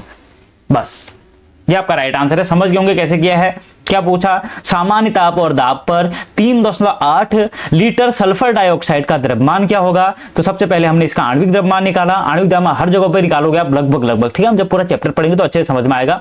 तो आणविक द्रव्यमान इसका निकाला हमने, तो कितना आया 64.1 आया, ठीक है 64.1। अब इसी को हम मोलर द्रव्यमान भी बोलते हैं, 64 ग्राम पर मोल हो जाएगा। मोलों की संख्या की बात करेंगे तो यहाँ पे क्या होता है फॉर्मूला, जब आपको दिया होगा आयतन, तो आयतन लीटर में होना चाहिए, गैसों का आयतन लीटर में होना चाहिए, अपॉन में 22.4, फॉर्मूले में ही है, ठीक है। ये फॉर्मूले में ही है, कहीं आपको एक्स्ट्रा नहीं दिया हुआ, ये फॉर्मूले में ही है।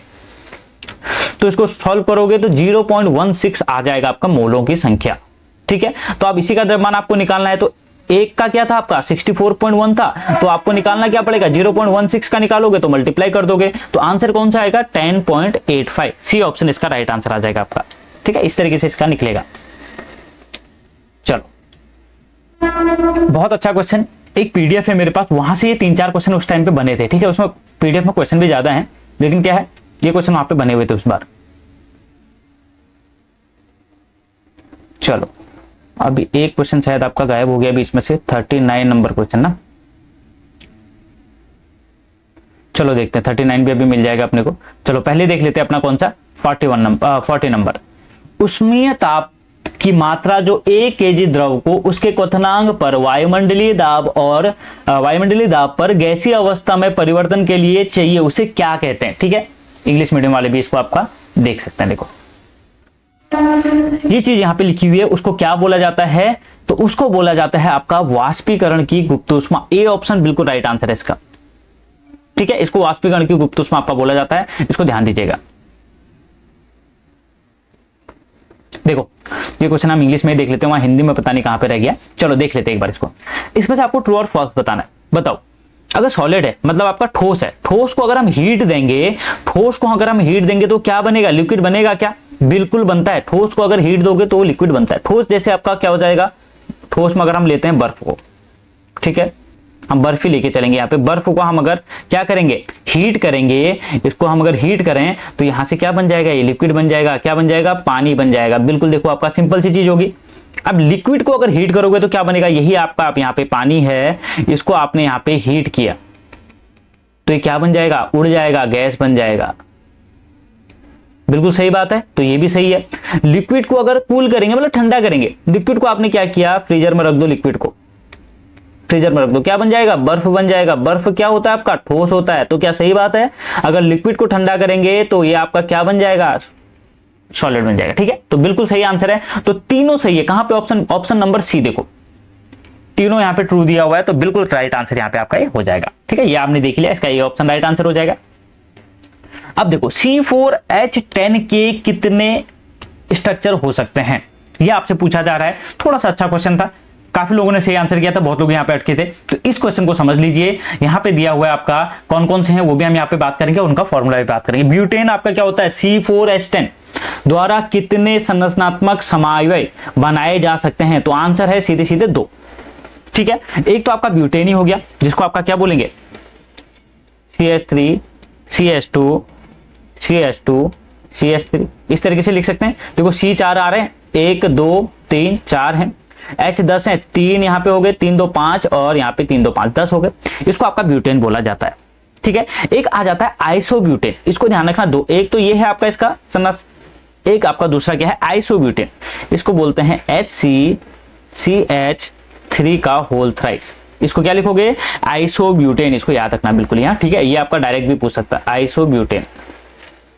तो 2 इसके बनाए जा सकते हैं। आंसर यहाँ पे आपका बी ऑप्शन बिल्कुल राइट आंसर हो जाएगा। अब देखो इतना सिंपल सा क्वेश्चन पूछा है, घनत्व की इकाई आपसे पूछ रहा है। तो घनत्व की इकाई कोई भी बता सकता है। घनत्व क्या होता है आपका, द्रव्यमान बट्टा आयतन होता है। यहाँ पे मैं आपको इंग्लिश में भी इसको दिखा देता हूँ, इंग्लिश मीडियम वालों के लिए। ठीक है, डेंसिटी की यूनिट आपसे पूछी जा रही है। चलो क्या होता है, घनत्व बराबर, यहाँ पे मैं फॉर्मूला लिख लूं पहले। घनत्व बराबर होता है आपका द्रव्यमान बट्टा आयतन। द्रव्यमान का यूनिट क्या होता है आपका, केजी होता है। आयतन का क्या होता है, लीटर, सॉरी मीटर क्यूब। ठीक है, क्यूब में आया। अब यहां पे देखो आपका, अब द्रव्यमान बटा आयतन 1 केजी यहां पे आया है और अपॉन में यहां पे दिया नहीं। अगर अपॉन यहां पे ऐसे दिया रहता तो ये माइनस नहीं रहता, प्लस रहता। अभी अपॉन नहीं दिया है तो कोई बात नहीं है, तो इसको हम क्या बोल सकते हैं, चलो यहां पे इसको क्या बोल सकते हैं, एक तो बोल सकते हैं केजी डॉट मीटर का -3। ठीक है, तीसरा इसी को क्या, अभी अब काफी लोग क्या करेंगे, बी आंसर करके आ जाएंगे, तो गलत हो जाएगा यहाँ पे। तीसरा भी देखो यहाँ पे देखो आपका ग्राम, इसी को आपका सीजीएस में तोड़ दिया है और मीटर को भी सीजीएस में तोड़ दिया है। अगर बाई चांस इसकी जगह पे लिखा रहता ग्राम पर मीटर क्यूब तो ये आपका गलत हो जाता, कोई दिक्कत की बात नहीं थी। लेकिन केजी को भी ग्राम में तोड़ा है और मीटर को भी यहाँ पे सेंटीमीटर में तोड़ा है, तो बिल्कुल सही हो जाएगा। बी और सी बिल्कुल राइट आंसर हो जाएंगे यहाँ पे। ठीक है, तो यहाँ पे राइट आंसर कौन सा हो जाएगा, डी ऑप्शन बिल्कुल राइट आंसर हो जाएगा, बी और सी दोनों। चलो अगला क्वेश्चन देखो, निम्न में से कौन सा यौगिक सही रासायनिक सूत्र को दर्शाता है। कैल्शियम क्लोराइड का फॉर्मूला पता है आपको क्या होता है, चलो ये तो इंग्लिश वाले भी यहीं पे समझ जाएंगे। ठीक है, यहाँ पे केमिकल फॉर्मूला आपसे पूछ रहा है।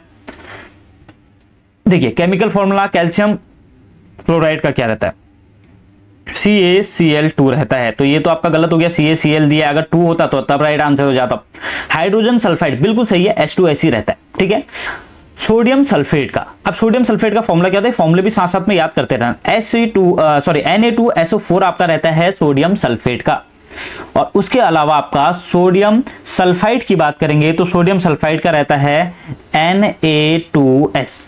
ठीक है, तो ये भी गलत आपका दिया हुआ है, ये भी गलत दिया हुआ है। राइट आंसर जो केमिकल फॉर्मूला है वो हाइड्रोजन सल्फाइड का है, H2S यहां पे दिया हुआ है। चलो ये 39 नंबर आ गया जो अभी हमने बात किया था। ठोस को अगर उष्मा देंगे तो द्रव बनेगा, द्रव को अगर हम उष्मा देंगे तो गैस बनेगा, और द्रव को अगर हम शीतल करेंगे या ठंडा करेंगे तो ठोस बनेगा। तीनों सत्य है, सी ऑप्शन इसका राइट आंसर है। ठीक है, थोड़ा ऊपर नीचे हुए हैं। ये देखो, ये आपको जो पीडीएफ है ना, ये भी आपको अपने एप्लीकेशन पे मिल जाएगा। ठीक है, वहां पे सारे मेटेरियल अभी इस बार वहीं पे आपको हर एक चीज मिलने वाली है, चाहे आपके मॉक होंगे, प्रीवियस ईयर पेपर होंगे, प्रीवियस ईयर पेपर की पीडीएफ होंगी, नोट्स की पीडीएफ होंगी, उसके अलावा आपके वहां पे जो एमसीक्यू वगैरह होंगे और वीडियो क्लासेस होंगे, सब वहीं पे आपको मिलने वाला है। हर एक चीज वहां पे मिलेगी। फीस भी बिल्कुल मिनिमम रखी है, 1000 के आसपास आपको अभी बैठेगा अगर आप अभी लेते हैं। बाद में जो लोग देख रहे हैं ऊपर नीचे हो सकता है, तो आपको इस तरीके से आप इसको ले सकते हैं। बिल्कुल यहाँ पे मिनिमम फीस रखिए, पूरा सिलेबस यहाँ पे कंप्लीट होगा आपका। ठीक है, मेरे साथ में एक दो और बढ़िया टीचर आपको पढ़ाएंगे तो मजा आएगा पढ़ने में। चलो, प्लास्टर ऑफ पेरिस का रासायनिक सूत्र किसका पूछ रहा है, प्लास्टर ऑफ पेरिस पीओपी का। बताओ, CaSO4 क्या होता है, आपका कैल्शियम सल्फेट होता है। ये तो नहीं है आपका, प्लास्टर ऑफ पेरिस आपको साफ साफ दिख रहा है, ये रहता है CaSO4.12H2O। लेकिन जब इसी में आंसर क्या हो गया, बी हो गया। एक्स्ट्रा देखो, जब इसी में 1 से ही 1/2, ठीक है, 1.5 H2O और मिलाएंगे तो आपका बनता है ये वाला CaSO4 × 2H2O। ये आपका होता है जिप्सम। अगर जिप्सम आपसे पूछ देगा तो ये आपका हो गया। उसके बाद आपसे पूछ लेता है बुझा हुआ चूने का फॉर्मूला क्या होता है, ये आपका बुझा हुआ चूना है CaOS का होल ट्वाइस। इसको बोलते हैं कैल्शियम हाइड्रोक्साइड। और अगर आपसे पूछ देगा कैल्शियम ऑक्साइड बताओ, तो कैल्शियम ऑक्साइड होता है CaO। ये क्या होगा, बिना बुझा हुआ चूना होगा। ये ध्यान रखना, बुझा हुआ चूना CaOS का होल ट्वाइस, बिना बुझा हुआ चूना तो इसको CaO बोलते हैं, जिसको बोलते हैं आपका कैल्शियम ऑक्साइड। और CaOS के होल ट्वाइस को बोलते हैं आपका कैल्शियम हाइड्रोक्साइड। तो यहाँ पे इसका राइट आंसर जो अभी आप क्वेश्चन पे आ जाते हैं, सिंपल सा क्वेश्चन क्या दिया था, प्लास्टर ऑफ पेरिस का रासायनिक सूत्र दिया था, तो बी ऑप्शन बिल्कुल राइट आंसर हो जाएगा इसका, CaSO4 × 12H2O। चलो, अब सिंपल सा क्वेश्चन वापस से आया। 128 ग्राम SO2 के कितने मोल है, मैं कितने मोल है। अब देखो, SO2 का सेम अभी आपने आणविक द्रव्यमान निकाला था, वापस से निकालेंगे। SO2 का आणविक द्रव्यमान निकालेंगे तो 32 + 16 × 2 कितना हो जाएगा, 32 + 32। ठीक है, ये तो आपका निकल गया कितना, 64। ठीक है, अब 128 में पूछ रहा है तो यहाँ पे 64 मतलब 1 है। 64 का मतलब आपका 1 मोल बराबर कितना हो जाएगा, 64 है। तो यहाँ पे आपसे पूछ रहा है 128 में कितने मोल होंगे, तो 64 में जब 1 होगा, 1 मोल में 64 होगा, तो यहाँ पे देखो ये सीधे सीधे डिवाइड करो, = 2 मोल इसका आंसर आ जाएगा। सिंपल सी चीज है, इतने सिंपल से क्वेश्चन आए थे, 10 से 15 सेकंड में करने लायक क्वेश्चन थे। ठीक है, अब देखो ये बिल्कुल बेसिक सा क्वेश्चन, घरों में खाना बनाने में प्रयुक्त होने वाली सिलेंडरों में उपस्थित गैस कौन सी है, हर कोई जानता है। एलपीजी बुक हर कोई करता है आजकल। ठीक है, तो एलपीजी सिलेंडर होता है, आपको पता ही है, लिक्विड पेट्रोलियम गैस, यहाँ पे द्रवीकृत पेट्रोलियम गैस, यहाँ पे बी ऑप्शन बिल्कुल राइट आंसर है। इसको मैं आपको इंग्लिश में भी दिखा देता हूँ, इंग्लिश वालों को कहाँ पे। ठीक है, 45 भी आपको बता दिया मैंने, 46 देख लीजिए, कुकिंग गैस कौन सी है आपकी, एलपीजी। कौन सी एलपीजी, यहाँ पे बी ऑप्शन। ठीक है, बिल्कुल सिंपल सा है। आ जाओ अगले पे। आवर्त सारणी में बाएं से दाएं जाने पर परमाणु त्रिज्या घटती है, क्या है कारण, देखो यहाँ पे, नाभिक में आवेश बढ़ने के कारण, नाभिक में आवेश घटने के कारण, नाभिक में आवेश परमाणु संख्या घटने के कारण, परमाणु संख्या बढ़ने के कारण। देखो इसमें दाएं से बाएं, ऊपर से नीचे मैं आपको एक चार्ट दे दूंगा बढ़िया सा, 5-7 चीजें आपको याद रखनी है, आसानी से आप उसको कर लोगे, कोई भी ज्यादा चीज आपको देखने की जरूरत नहीं है आवर्त सारणी से। ठीक है, तो इसका भी मैं आपको राइट आंसर डायरेक्ट बताता हूं। एक क्लास आपकी होगी एप्लीकेशन पे, यहां से एक क्वेश्चन 100% बनेगा। ठीक है, 100% एक क्वेश्चन यहां से बनेगा, और वो क्वेश्चन ऐसी ही बनेगा, दाएं से बाएं या ऊपर से नीचे जाने वाला, और कुछ नहीं बनेगा। देखो यहाँ से 2 क्वेश्चन अभी आपके आगे आवर्त सारणी लगा लो, जो पहला क्वेश्चन था वो भी आवर्त सारणी से, उसको आप लगा सकते हो कि उसी से रिलेटेड वो क्वेश्चन था आपका। तो क्वेश्चन हर जगह से बने थे, पिछली बार बहुत अच्छा पेपर आया था, बिल्कुल मतलब कुछ बोल ही नहीं सकते। इस पेपर में आपका ऐसा था, मैं आपको पहले भी बोल चुका हूं कि आप 80% ला सकते हो आराम से। ठीक है, 80 से ऊपर नंबर आप ला सकते हो, और अगर आप बिना पढ़े इस पेपर को दोगे तो अभी आप 50 नंबर तो इसमें ले ही आओगे, ऐसा पेपर है। ठीक है, तो बिल्कुल अच्छा पेपर है, आशा करेंगे इस बार भी ऐसे ही बने। नहीं भी बनेगा तो तैयारी इस बार अच्छे से करनी है। ठीक है, इससे ऊपर ही जाना है। अभी हम पहले 6 से 10 कंप्लीट करेंगे, उसके बाद जो जो चैप्टर हमें मैच करता है ऊपर के लेवल पे हम वो भी पढ़ेंगे। ठीक, तो यहाँ पे राइट आंसर कौन सा रहेगा? ए ऑप्शन रहेगा। चलो ये इंग्लिश मीडियम वालों को भी दिखा देता हूँ। देखो ये पूछ रहा है आपसे क्वेश्चन, तो यहाँ पे राइट आंसर इसका क्या होगा? ए ऑप्शन इसका आपका राइट आंसर हो जाएगा। ठीक है, चलो 48 नंबर देख लीजिए, यहाँ पे आपका क्या दिया हुआ है। अब एनोड पे क्या क्या यूज किया जाता है? जो इलेक्ट्रोलाइट पे आपका एनोड पे क्या यूज किया जाता है? क्या प्योर मेटल किया जाता है, इम्प्योर मेटल किया जाता है, नॉन मेटल किया जाता है, या फिर मेटलॉइड्स किया जाता है? चलो हिंदी में बता देता हूं क्या लिखा हुआ है।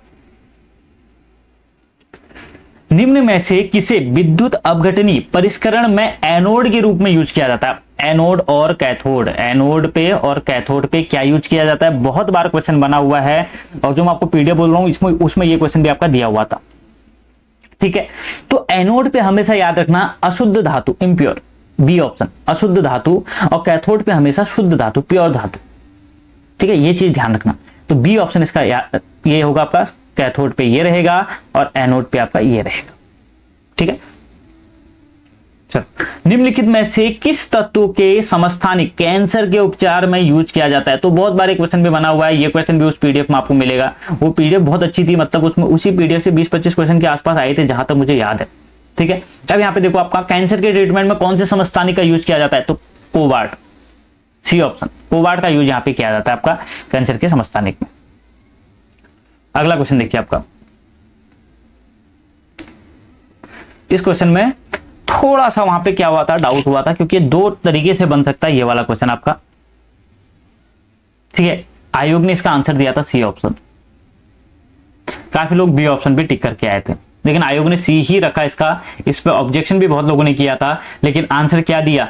इसका सी ही दिया। क्वेश्चन क्या है? ये आपको एक फॉर्मूला, ये आपको इक्वेशन दी है। ये इक्वेशन कैसी है? तो ये इक्वेशन यहाँ पे अपघटन की है, ये आयोग ने बोला, और अपघटन भी है, बिल्कुल सही आंसर है। ठीक है, तो ये क्वेश्चन आपको देख लेना है। निम्नलिखित अभिक्रिया का उदाहरण कौन सा उदाहरण है? ये पूछ रहा है। NaHCO3 प्लस HCl, क्या मिला हमें? NaCl H2O प्लस CO2 मिला है। सामान्य विस्थापन है, उदासीनीकरण है, विघटन है, या इनमें से कोई नहीं?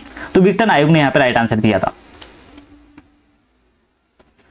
अब ये क्वेश्चन तो हर कोई बता सकता है। निम्नलिखित में से किसकी प्रकृति अम्लीय है पूछ रहा है? एंटीसिड, एंटीसिड का मतलब समझते हो? एंटी एसिड, तो एसिड का एंटी कौन होगा? क्षार होगा, बेस होगा, तो ये तो नहीं होगा। ठीक है, नींबू का रस बिल्कुल आपको पता है 2 के आसपास पीएच इसका रहता है आपका, तो क्या नींबू का रस तो बिल्कुल आपका है। मानव रक्त नहीं है, ये भी आपका क्षार होता है। मिल्क ऑफ मैग्नीशिया, शायद इसका आपका 10 रहता है, और इसका आपका शायद 7.2 या 7.4 ऐसा रहता है। ठीक है, ये मैं आपको कंफर्म करके बाद में पढ़ाऊंगा, अभी इसको मत लिखना। ठीक है, ये लगभग इतना रहता है, 7.4 के आसपास ये रहता है। Milk of magnesia I think ये 10 ही रहता है। एंटीसिड तो आपका ये तो कुछ भी हो सकता है, 7 से ऊपर कुछ भी हो सकता है। ठीक है, नींबू का रस का आपका 2 के आसपास रहता है पीएच। ठीक है, आपको पता है ये पीएच का क्या रहता है? 7 आपका उदासीन हो जाएगा, 7 से अगर कम में रहेगा तो आपका अम्लीय हो जाएगा, 7 से 14 तक जाता है तो ये आपका क्या हो जाएगा? क्षारीय हो जाएगा। ये स्केल है आपका। चलो इसको हम बाद में अच्छे से पढ़ेंगे, अभी तो नींबू का रस इसका राइट आंसर है। अब एल्कीन का सामान्य सूत्र आपसे पूछ रहा है, देखो आपका बिल्कुल सिंपल सा क्वेश्चन, पहला ही ऑप्शन राइट आंसर है, CnH2n। ठीक है, एल्कीन का। अब देखो अगला क्वेश्चन, वाष्पीकरण बढ़ता है सतह क्षेत्र बढ़ने पर, तापमान में वृद्धि होने पर, आर्द्रता में कमी होने पर, वायु की गति में वृद्धि होने पर। अब देखो बेसिक सा सिंपल सा क्वेश्चन है, हर कोई इसको बता सकता है, कोई दिक्कत की बात नहीं है। क्वेश्चन आपको इंग्लिश में भी मैंने यहाँ पे दिखा दिया है। तो पूछ रहा है आपका वाष्पीकरण कैसे बढ़ता है। ठीक है, तो इसके आंसर आपके सभी हो जाएंगे, चारों ऑप्शन बिल्कुल राइट आंसर है। अगर हम सतह का क्षेत्रफल बढ़ाते हैं तब भी आपका वाष्पीकरण बढ़ता है, तापमान में वृद्धि करते हैं तब भी वाष्पीकरण बढ़ता है, आर्द्रता में अगर कमी करें तब भी वाष्पीकरण बढ़ता है, वायु की गति में वृद्धि करें तब भी वाष्पीकरण बढ़ता है। तो चारों ऑप्शन राइट आंसर है। निम्नलिखित में से सही विकल्प चुनिए, तो ए ऑप्शन बिल्कुल राइट आंसर, पहला, दूसरा, तीसरा, चौथा सभी सही है। ठीक है, चलो विरंजक चूर्ण का फॉर्मूला आपसे पूछा जा रहा है। कैल्शियम हाइपोक्लोराइड इसको बोला जाता है, याद रखना। CaOH के बारे में हम बात कर चुके हैं अभी, बुझा हुआ चूना, calcium hydroxide, CaCl2 calcium oxide, sorry calcium chloride आपका होता है, CaCO3 कैल्शियम कार्बोनेट, CaOCl2 ये होता है आपका कैल्शियम हाइपोक्लोराइड, इसको बोला जाता है आपका विरंजक चूर्ण। ठीक है, याद रखिए विरंजय चूर्ण आपका डी ऑप्शन बिल्कुल राइट आंसर था। निम्नलिखित में से निम्नलिखित अभिक्रिया में उपचयित तथा अपचयित पदार्थ पहचाने। देखो आपका सिंपल सा 10वीं क्लास 9वीं क्लास के क्वेश्चन है, कुछ भी एक्स्ट्रा नहीं दिया हुआ है। तो यहां पे आपको जो राइट आंसर हो जाएगा वो हो जाएगा CuO का अपचयन हो रहा है। ठीक है, CuO का क्या हुआ है, ऑक्सीजन हट चुका है, तो यहाँ पे क्या हुआ है, अपचयन हुआ है, और H2 का उपचयन हुआ है। उपचयन का मतलब ऑक्सीजन जुड़ा है यहाँ पे देखिए आपका, और यहाँ पे इसका अपचयन हुआ है, ऑक्सीजन का ह्रास हुआ है, ऑक्सीजन हट चुकी है। ठीक है, तो इसको मैं आपको इंग्लिश में भी दिखा देता हूँ। 55 नंबर क्वेश्चन है, देखो CuO का रिडक्शन हुआ है और यहाँ पे H2 का ऑक्सीडाइज हुआ है। ठीक है, बी ऑप्शन यहाँ पे बिल्कुल राइट आंसर है। अब देखो H2O के संयुक्त तत्वों में द्रव्यमान अनुपात बताइए। वही आपका परमाणु द्रव्यमान ही पूछा, कुछ एक्स्ट्रा नहीं है। ठीक है, H2O का H का कितना होता है, 1 होता है, मल्टीप्लाई 2 से होगा। संयुक्त द्रव्यमान का अनुपात पूछ रहा है तो हम यहाँ पे रेशियो लगा देंगे। ऑक्सीजन का कितना होता है आपका, 16 होता है, तो 2:16 मतलब आपका 1:8 आपका रहेगा। कहां पे है, 1:8 कहीं दिख रहा है आपको, ए ऑप्शन ही बिल्कुल राइट आंसर है। ठीक है, सिंपल सी चीज होगी। चलो अगला क्वेश्चन आपसे पूछ रहा है धात्विक गुण। देखो आपके घटते हुए धात्विक गुणों के क्रम में व्यवस्थित कीजिए। क्वेश्चन ऐसा भी पूछता है, एक पूछता है क्रियाशीलता पे, वो भी एक क्वेश्चन बहुत बार बनता है। ठीक है, वो भी हम आप बाद में चर्चा करेंगे कैसे क्वेश्चन रहता है। उसमें पूछता है क्रियाशीलता किसकी सबसे कम से ज्यादा की ओर रहेगा या ज्यादा से कम की ओर रहेगा, ऐसा क्वेश्चन रहता है। ये आपका इंग्लिश मीडियम में हो गया। ठीक है, तो यहाँ पे जो राइट आंसर रहता है इसका, ये राइट आंसर रहता है इसका ए ऑप्शन, Na सबसे ज्यादा, फिर उसके बाद Mg, फिर Al, फिर Si, फिर Cl। ठीक है, Cl सबसे कम है, चारों में आपको दिख रहा है। प्रोपेन के आणविक सूत्र C3H8 में कितने सह संयोजक बंध हैं पूछ रहा है आपसे। तो ये क्वेश्चन आपको पता होगा जहां तक मुझे लगता है। आप किसी लोगों को यहाँ पे ये नहीं पता होगा कि कोवेलेंट बॉन्ड होता क्या है। चलो बॉन्ड के बारे में तो हम बाद में अच्छे से पढ़ेंगे। C3 है, 1C 2C 3C। ठीक है, सिंगल बॉन्ड ही होगा। H1 H2 H3 4 5 6 7 8। ठीक है, क्या पूछा, सहसंयोजक आबंध। एक आबंध ये रहा, जो ऐसे है ना, ये सिंगल, ये आपका बॉन्ड जो बना है ये है सहसंयोजक आबंध। 1 2 3 4 5 6 7 8 9 10। देखिए 10, कोई दिक्कत की बात है, तो 10 यहाँ पे हो जाते हैं आपके सहसंयोजन आबंध। ठीक है, तो प्रोपेन में आणविक सूत्र में ये आपका 10 सहसंयोजक आबंध रहता है। सल्फर की परमाणुकता, ठीक है, मतलब थोड़ा सा बोलने में गड़बड़ हो रहा है तो समझ गए होंगे आप इसको। क्या है, सल्फर में कितने परमाणु होते हैं ये आपसे पूछा जा रहा है। क्या वह एक परमाणु है, क्या सिंपल आपको S को S लिखते हो या S2 लिखते हो या S4 लिखते हो या S कुछ भी, आप इसके अलावा तो बहु परमाणु दिया हुआ है, मतलब एक से ज्यादा। जो राइट आंसर है ना इसका बहु परमाणुक है, और S8 का सबसे ज्यादा यूज किया जाता है। जो सल्फर है वो आपका बहु परमाणुक है, मतलब उसके बहुत सारे 2 2 3 3 4 4 ऐसे करके भी ऐड होके वो अपना एक एक संयोजन कर लेता है। लेकिन जो मैक्सिमम यूज होता है, जब भी हम बात करेंगे सल्फर के लिए तो हम S8 की मैक्सिमम बात करते हैं, तो S8 ही आपको याद रखना है। बहु परमाणुक होता है, ये भी आपको याद रखना है। बंक मिस्टर, ठीक है, बंक मिस्टर फ्लोरीन क्या होता है आपका, मैंने आपको बताया था, हमने जब स्केलर का क्लासेस पढ़ी थी, अभी हम वापस से पढ़ेंगे, कोई दिक्कत की बात नहीं है। हीरा होता है आपका, ठीक है, इसके सॉरी हीरा नहीं, कार्बन होता है, कार्बन होता है, इसके अपर रूप हमने पढ़े थे। एक होता है हीरा, दूसरा होता है आपका क्या, ग्रेफाइट, तीसरा होता है मंगमिस्टर फ्लोरीन। ठीक है, इसको याद रखना, मंगमिस्टर फ्लोरीन। ठीक है, नाम थोड़ा सा गड़बड़ वाला लगता है, मुझे तो याद नहीं होता, लेकिन फ्लोरीन ये याद रखना अच्छे से, फ्लोरीन। ठीक है, मंगमिस्टर फ्लोरीन। ठीक है, इसके हमने इसकी क्या क्या करने हैं, इसके सारे प्रॉपर्टी भी पढ़नी है, इसकी भी प्रॉपर्टी पढ़ेंगे, इसकी प्रॉपर्टी पढ़ेंगे, इसकी प्रॉपर्टी पढ़ेंगे, तो इससे भी क्वेश्चन आपके बनता है। ठीक है, तो ये क्या होता है, एक अपर रूप है किसका, कार्बन का। सी ऑप्शन बिल्कुल राइट आंसर है। चलो अगले क्वेश्चन पे जाते हैं। निम्नलिखित में से कार्बन किसका उदाहरण है। आप देखो कार्बन, ध्यान रखना, कार्बन एक अधातु है। सी ऑप्शन बिल्कुल राइट आंसर है, सभी को पता होगा वैसे कार्बन क्या है, एक अधातु है। ये आपका 16 नंबर क्वेश्चन है, कार्बन इसका राइट आंसर है। ठीक है, कार्बन का अपर रूप है। उसके बाद यहाँ पे आपका क्या है, कार्बन क्या है, एक क्या है, नॉन मेटल है। देखो अगला क्वेश्चन, देखो ये क्वेश्चन थोड़ा सा यहाँ पे मिसप्रिंट हुआ है। ठीक है, पेपर में सही आया था, यहाँ पे मिसप्रिंट हुआ है।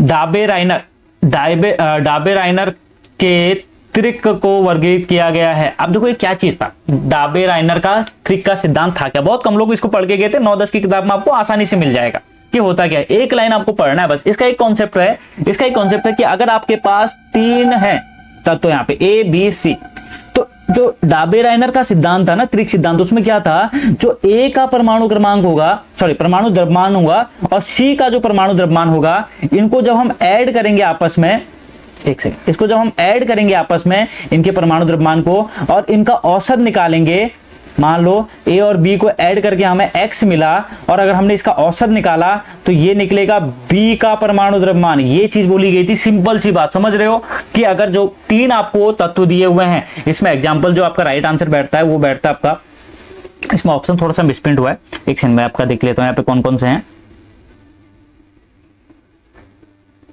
बी डी ई, देखो बी डी ई, बी कितना है, बी का परमाणु द्रव्यमान आपको दिया होगा, बी का 23 दिया हुआ है।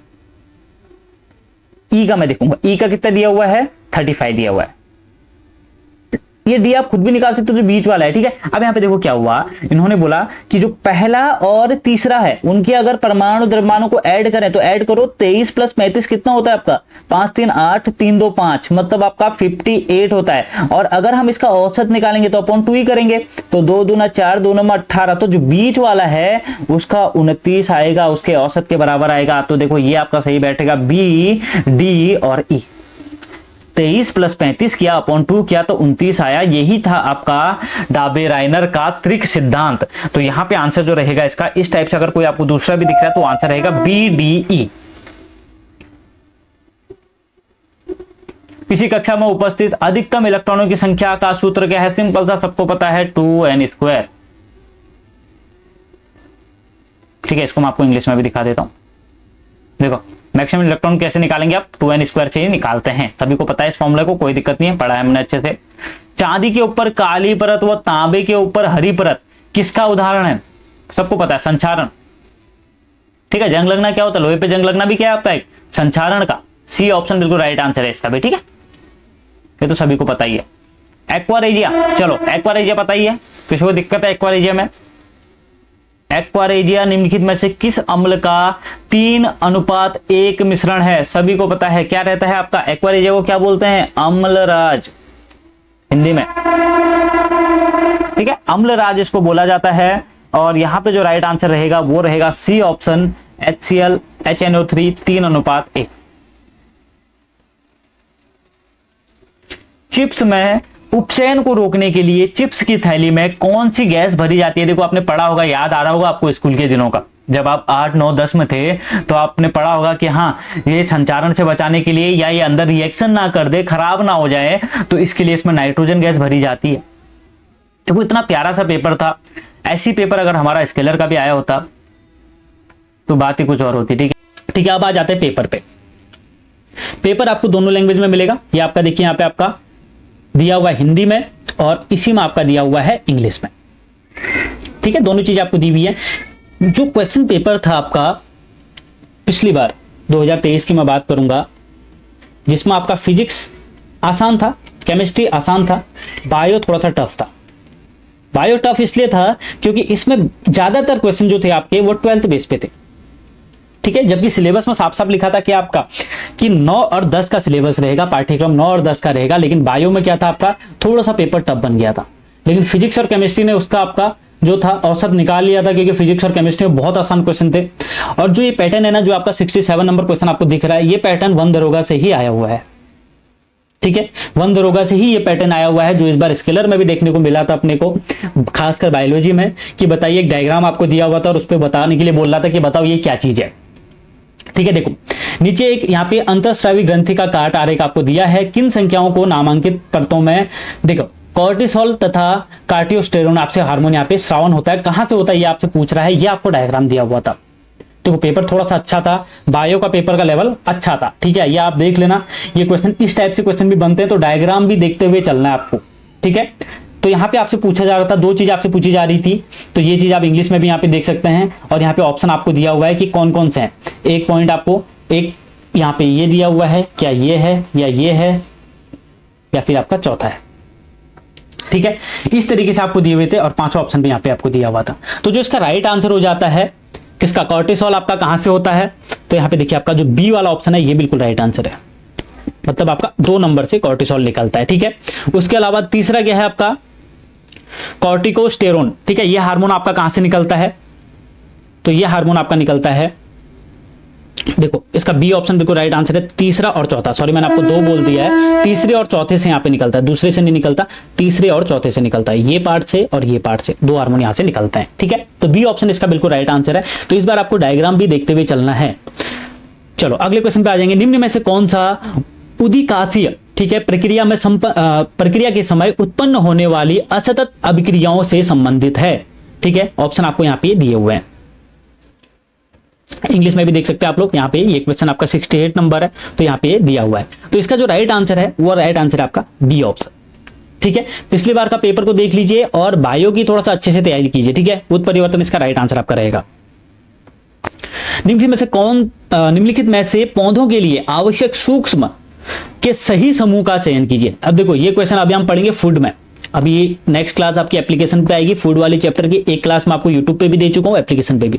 ठीक है, फूड वाली चैप्टर में ये क्वेश्चन आएगा ही आएगा। ठीक है, माइक्रो पूछ रहा है आपसे, तो यहां पे देखो 69 नंबर क्वेश्चन का जो राइट आंसर हो जाएगा वो हो जाएगा आपका सी ऑप्शन। आयरन है, कॉपर है, बोरोन है और मैग्नीज है। ठीक है, तो ये आपका राइट आंसर हो जाएगा सी ऑप्शन। क्या है, आपके जो सूक्ष्म है वो आपके कौन से हैं, लौह, कॉपर, बोरान और मैग्नीज है। ठीक है, 69 बहुत इंपॉर्टेंट क्वेश्चन है, फूड वाले चैप्टर से आया हुआ है। ठीक है, ये वापस से रिपीट हुआ है क्वेश्चन। चलो अगला क्वेश्चन, आसान सा क्वेश्चन, कोई दिक्कत की बात नहीं है। 1-2 चीज आपको अगर इसमें पता है तो ये क्वेश्चन आप आसानी से कर सकते हैं। ठीक है, ये 9वीं 10वीं बेस का इसको आप बोल सकते हो, या जनरल साइंस में भी ये आपका आ जाएगा। चलो अब यहाँ पे जो राइट आंसर है वो देखो कैसे निकालोगे। ट्रिप्सिन कहां पे आपका होता है, ट्रिप्सिन आपका होता है अग्नाशय से, तो पहला तो एक का तो ए ही होगा आपका। ठीक है, टाइलिन की बात करेंगे तो टाइलिन कहां होता है आपका, लार में होता है, तो मतलब 2 का आपका सीधा क्या हो जाएगा, डी ऑप्शन हो जाएगा। उसके बाद आपका कोलिक एसिड, ये बहुत लोगों ने नहीं सुना होगा कोलिक एसिड, तो कोलिक एसिड आपका होता है बी, यकृत से निकलता है। ठीक है, तो तीसरे का आपका हो जाएगा बी ऑप्शन। चौथे देखा आपका सीधे सीधे सी बचा है और रेनिन आपको पता ही है सी यकृत, तो चौथे का हो जाएगा सी ऑप्शन। अब देख लीजिए कौन सा ऑप्शन यहाँ पे राइट आंसर हो रहा है, तो यहाँ पे बी ऑप्शन बिल्कुल राइट आंसर हो रहा है। तो यहाँ पे 70 का बी ऑप्शन, इसमें आप नंबर ला सकते थे। पिछले क्वेश्चन थोड़ा टफ थे। ठीक है, अब देखो आगे पे चले जाते हैं। शारीरिक द्रव्यों एवं साम्यावस्था के संदर्भ में निम्न में से कौन आपूर्ति पथ तथा स्वैच्छिक निष्कासन पथ के लिए कार्य करते हैं। देखो अच्छा क्वेश्चन है, यहां पे आप 70 नंबर देख लीजिए, इंग्लिश मीडियम वाले, ये चीज आपको दी हुई थी। 71 आपका ये क्वेश्चन नंबर है। ठीक है, तो 71 का जो राइट आंसर हो जाएगा वो हो जाएगा रक्त प्लाज्मा, लसिका और अंतःनाली द्रव्य। ठीक है, ये सी ऑप्शन इसका बिल्कुल राइट आंसर है। ठीक है, स्वैच्छिक निष्कासन पथ के लिए ये आपका कार्य करते हैं, सी ऑप्शन। चलो 72 पे आ जाते हैं, पहले आप इंग्लिश मीडियम में देख लीजिए। देखो क्वेश्चन पिछली बार अच्छे लेवल पे बने थे, ये आपको मैं पहले भी बोल चुका हूं, 10 बार बता चुका हूं कि बायो में फिजिक्स और केमिस्ट्री नहीं, फिजिक्स और केमिस्ट्री तो आपका क्या पूछा था 9-10 लेवल पे ही खत्म हो चुका था, लेकिन बायो ऐसे लेवल पे चला गया था, 12th बेस तक का बायो आपका चला गया था। ठीक है, तो इस बार भी हम क्या करेंगे, एप्लीकेशन पे पहले तो हम 10th तक का पूरा कंप्लीट करेंगे, उसके बाद हम 11th 12th भी बायो देखेंगे। ठीक है, भले उतने डीप में अपने को नहीं देखना है, लेकिन जो जो टॉपिक हमको दिए हुए हैं सिलेबस में वो तो हमको देखना ही देखना है। ठीक, बाकी फिजिक्स केमिस्ट्री भी देखेंगे, ऐसा नहीं कि वो नहीं देखेंगे, आएगा वो भी, इस बार भी आ सकता है। जैसे स्केलर के लिए इन लोगों ने किया था, सिलेबस बहुत ऊपर तक उठाया था, तो इस बार भी हम वो करेंगे। ठीक है, तो बायो भी आपका और फिजिक्स केमिस्ट्री भी आपका 12th तक का हम लेके चलेंगे। वहां पे पहले हम अपना सिलेबस कंप्लीट करेंगे, उसके बाद फिर एडवांस चलेंगे। ठीक है, इस तरीके से हम करने वाले हैं। चलो, विपुंसन की आवश्यकता निम्नलिखित में से किसके होती है। देखो आपका शुद्ध संतति प्राप्त करने के लिए चयनित संकरण, स्वपरागण या फिर अंतःप्रजनन। ठीक है, जनन वाला चैप्टर से आपका आ जाएगा। तो यहाँ पे देखो आपका जो बी ऑप्शन है चयनित संकरण, ये आपका राइट आंसर, 72 का राइट आंसर बी ऑप्शन हो जाएगा। ठीक है, इस पेपर को देख के थोड़ा घबराना मत, कोई दिक्कत की बात है, अभी पढ़ोगे तो सब चीज आ जाएंगी। जैसे आप फिजिक्स और केमिस्ट्री में आपने देखा बहुत अच्छा आया था। निम्नलिखित चित्र में से जटिल स्थायी उत्तक की अनुप्रस्थ काट का विभिन्न प्रकार के भागों को आपको दर्शाना है। आप देखो ये वही वाला क्वेश्चन वापस से आपका आ गया है, कौन सा, डायग्राम वाला। ठीक है, डायग्राम वाला यहाँ पे आपको दिया हुआ है। देखो अब इसमें आपसे पूछ रहा है जटिल स्थायी उत्तक, अब यहाँ पे पूछ रहा है कि ए बी सी डी दिए हुए हैं, ए आपका ये वाला पार्ट दिया हुआ है, बी आपका ये है, सी आपका ये रहा और डी आपका ये रहा। इनके नाम आपसे पूछ रहा है और यहाँ पे ऑप्शन में आपको दिए भी हुए हैं, देखो कि ये 4 चीजें हैं, ये कहां पे है। ठीक है, सिंपल सा क्वेश्चन था, अगर आपने डायग्राम देखा होता तो काम इसमें आपका हो जाता। ठीक है, ये आपका क्या क्या पूछा है, इस जटिल स्थायी उत्तक में क्या है। ठीक है, तो यहाँ पे देखो आपका जो सी ऑप्शन है वो बिल्कुल राइट आंसर है। मतलब ए वाला क्या है, ए वाला जो पहला ऑप्शन है इसको ऐसे करना। ठीक है, देखो इसमें क्वेश्चन किस तरीके से दिया है, ए जो आपका है पहला वाला जो है चालिनी कोशिकाएं जो है वो ए वाला ही दिखा रहा है। चालिनी कोशिकाएं कौन सी होती हैं, जो यहाँ पे ए वाला, ये वाला, ये आपकी चालिनी कोशिकाएं हैं। ठीक है, बी वाला क्या है, मतलब सेकंड वाला क्या है, फ्लोएम पेरेन्काइमा। फ्लोएम पेरेन्काइमा क्या है आपका, बी वाला दिखा रहा है, ये फ्लोएम पेरेन्काइमा है। सी ऑप्शन क्या है, साथी कोशिकाएं, तो ये आपका साथी कोशिकाएं हैं। और डी वाला ये रहा आपका जो कि आपका चालनी प्लेट है। तो यहाँ पे इसका C, A B C D proper इसी तरीके से आपका दिया हुआ था, तो राइट आंसर सी ऑप्शन हो जाएगा आपका। कौन सा क्वेश्चन नंबर पे पहुंच गए, 73 पे। ठीक है, अभी आ जाओ 74 पे। सबसे बड़ा लुप्त प्राय जीवित लीमर इदरी इदरी पाया जाता है, कहां पाया जाता है, आपसे पूछा जा रहा है, बायोलॉजी का क्वेश्चन है। ठीक है, अच्छे लेवल पे क्वेश्चन है। तो ये पाया जाता है आपका मेडागास्कर में आपको ये याद रखना है, यहाँ पे आपको ये पाया जाता है। तो इस टाइप के क्वेश्चन भी बायो से बने हुए थे। ठीक है, चलो इधर आप देख लो, पहले 74 नंबर क्वेश्चन देख लीजिए, ये आपको इंग्लिश में दिया हुआ है। पहला ऑप्शन इसका मेडागास्कर यहाँ पे राइट आंसर हो जाएगा। उसके बाद चलें, निम्नलिखित में से किस जंतु में श्वसन के लिए बुकलुंग्स किताबी फेफड़े होते हैं। तो किताबी फेफड़े किसमें होते हैं ये आपसे पूछा जा रहा है, जो कि आपके किसमें होते हैं, बिच्छू में होते हैं। बी ऑप्शन इसका बिल्कुल राइट आंसर रहेगा। ठीक है, यहां पे देख लीजिए आपका स्कॉर्पियन। ठीक है, बी बिच्छू। ये पीडीएफ आपको अपने एप्लीकेशन पे मिल जाएगी, वहां से आप डाउनलोड कर लेना। ठीक है, निम्नलिखित में से आवश्यक अमीनो अम्ल का चयन कीजिए। आवश्यक अमीनो अम्ल पूछ रहा है। ठीक है, आवश्यक अमीनो अम्ल, पिछली बार क्वेश्चन बहुत ही अच्छे लेवल पे बना था। बहुत लोग यहां पर से मतलब 11th 12th का ही चैप्टर है, ये आपका 9th 10th तक का नहीं है। ठीक है, तो 76 का राइट आंसर हो जाएगा सी, एस्पार्टिक एसिड और सिस्टीन। ठीक है, सिस्टीन ये आपका हो जाएगा सिस्टीन। ठीक है, ये नाम भी ऐसे हैं, तो आपको इसी तरीके से इनको याद करना रहेगा। कौन कौन से होते हैं आवश्यक, हम बाद में चर्चा करेंगे, बहुत सारे होते हैं तो हम देखेंगे बाद में। ठीक है, निम्नलिखित सारणी में से अध्ययन कीजिए। देखो संघ वर्ग का उदाहरण सहित यहाँ पे और लक्षण दिया हुआ है। मतलब क्वेश्चन का लेवल आप देख सकते हो, एक आपसे नहीं पूछ रहा है, आपसे यहाँ पे 4 पूछ लिए हैं। ठीक है, तो 4 देखिए यहाँ पे आपका क्या होगा, जो पहला है, पहले का आपका जो राइट आंसर हो जाएगा वो हो जाएगा तीसरा ऑप्शन, क्या है, ग्लास स्पंज। पहले का तीसरा होगा। ठीक है, दूसरे का आपका हो जाएगा निडेरिया। ठीक है, निडेरिया का आपका हो जाता है दक्ष कोशिका, ये आपका दूसरे का हो जाएगा। तीसरे का आपका आ जाएगा एवीज। एवीज आपका होता है इसमें से दूसरा आपका नहीं होगा, पहला होगा इसका। ठीक है, तीसरे का पहला होगा और बचा यहां पे ये, इसका होगा आपका दूसरा वाला, चौथे का दूसरा। ठीक है, तो पहले का ग्लास स्पंज होगा आपका, दूसरा कौन सा है, दूसरा आपका निडेरिया। निडेरिया आपका हो जाता है दंश कोशिका हो जाती है। और एवीज की बात करेंगे जो तीसरा नंबर है, अंडे देने वाले होते हैं आपके। और एकिडना आपका हो जाता है श्रीकंस। ठीक है, तो यहाँ पे आपका ये राइट आंसर है। ऑप्शन देख लीजिए, पहले का आपका दिया हुआ है तीसरा, पहले का तीसरा देख लो, सी ऑप्शन। ठीक है, सी ऑप्शन बिल्कुल राइट आंसर है।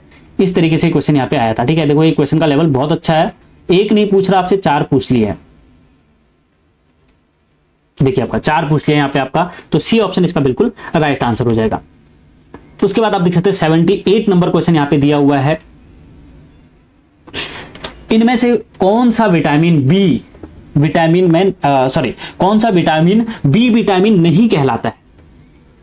चलो ये तो आप कर सकते हो आसानी से, विटामिन बी इसमें से कौन सा नहीं कहलाता है। ठीक है, 78 नंबर इंग्लिश में भी देख लो। विटामिन बी आपको पता ही है कौन सा, एस्कॉर्बिक एसिड आपका विटामिन सी होता है, बाकी सब ये विटामिन बी है।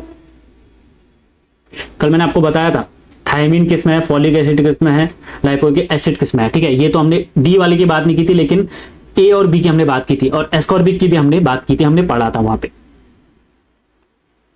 चलो 79 नंबर क्वेश्चन आपको ये दिया हुआ है, देखिए इंग्लिश मीडियम वाले यहाँ पे देख सकते हैं, स्टेटमेंट आपको दिए हुए हैं, इससे आपसे क्वेश्चन बना हुआ है। देखो नीचे दिए गए लैंगिक जनन में संबंध में से कुछ तथ्य दिए गए हैं। तथ्य आपको देखो क्या क्या दिए हुए हैं। लैंगिक जनन में 2 जीवों की आवश्यकता नहीं होती है। देखो पहला ऑप्शन क्या है, आवश्यकता नहीं होती है। लैंगिक जनन के समय बाह्य निषेचन होता है। लैंगिक जनन के समय युग्मज संलयन होता है। चौथा है आपका लैंगिक जनन में अर्धसूत्री विभाजन होता है। चलो 4 ऑप्शन आपको दिए हुए हैं, 79 नंबर क्वेश्चन है।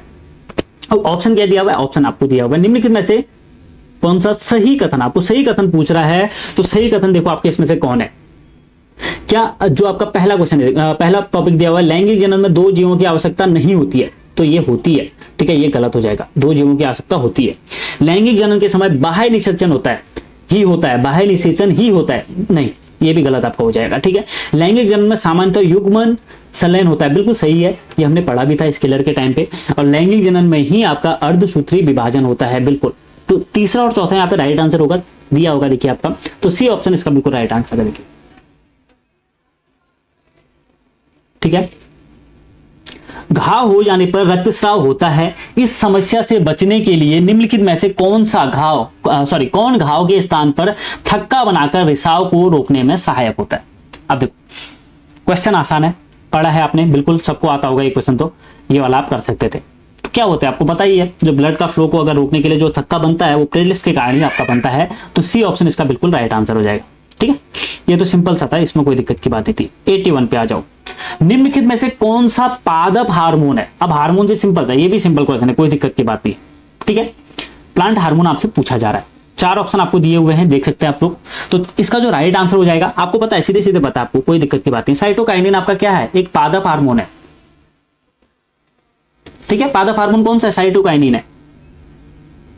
चलो ये क्वेश्चन भी थोड़ा अच्छा था। यदि किसी वृक्ष की छाल तने बने निचले भाग में गोलाई में निकाल दी जाए तो वृक्ष सूखकर मर जाता है। ठीक है, छाल को निकाल दिया जाता है तो वृक्ष आपका जो है वो सूख जाता है, सूखकर मर जाता है। तो इसमें पूछ रहे कि क्या कारण क्या है। ऑप्शन आपको देखिए क्या क्या दिया हुआ है। मिट्टी से ऊपरी हवाई भागों को पानी नहीं पहुंचता है, जड़ें ऊर्जा के अभाव में भूखी रह जाती हैं।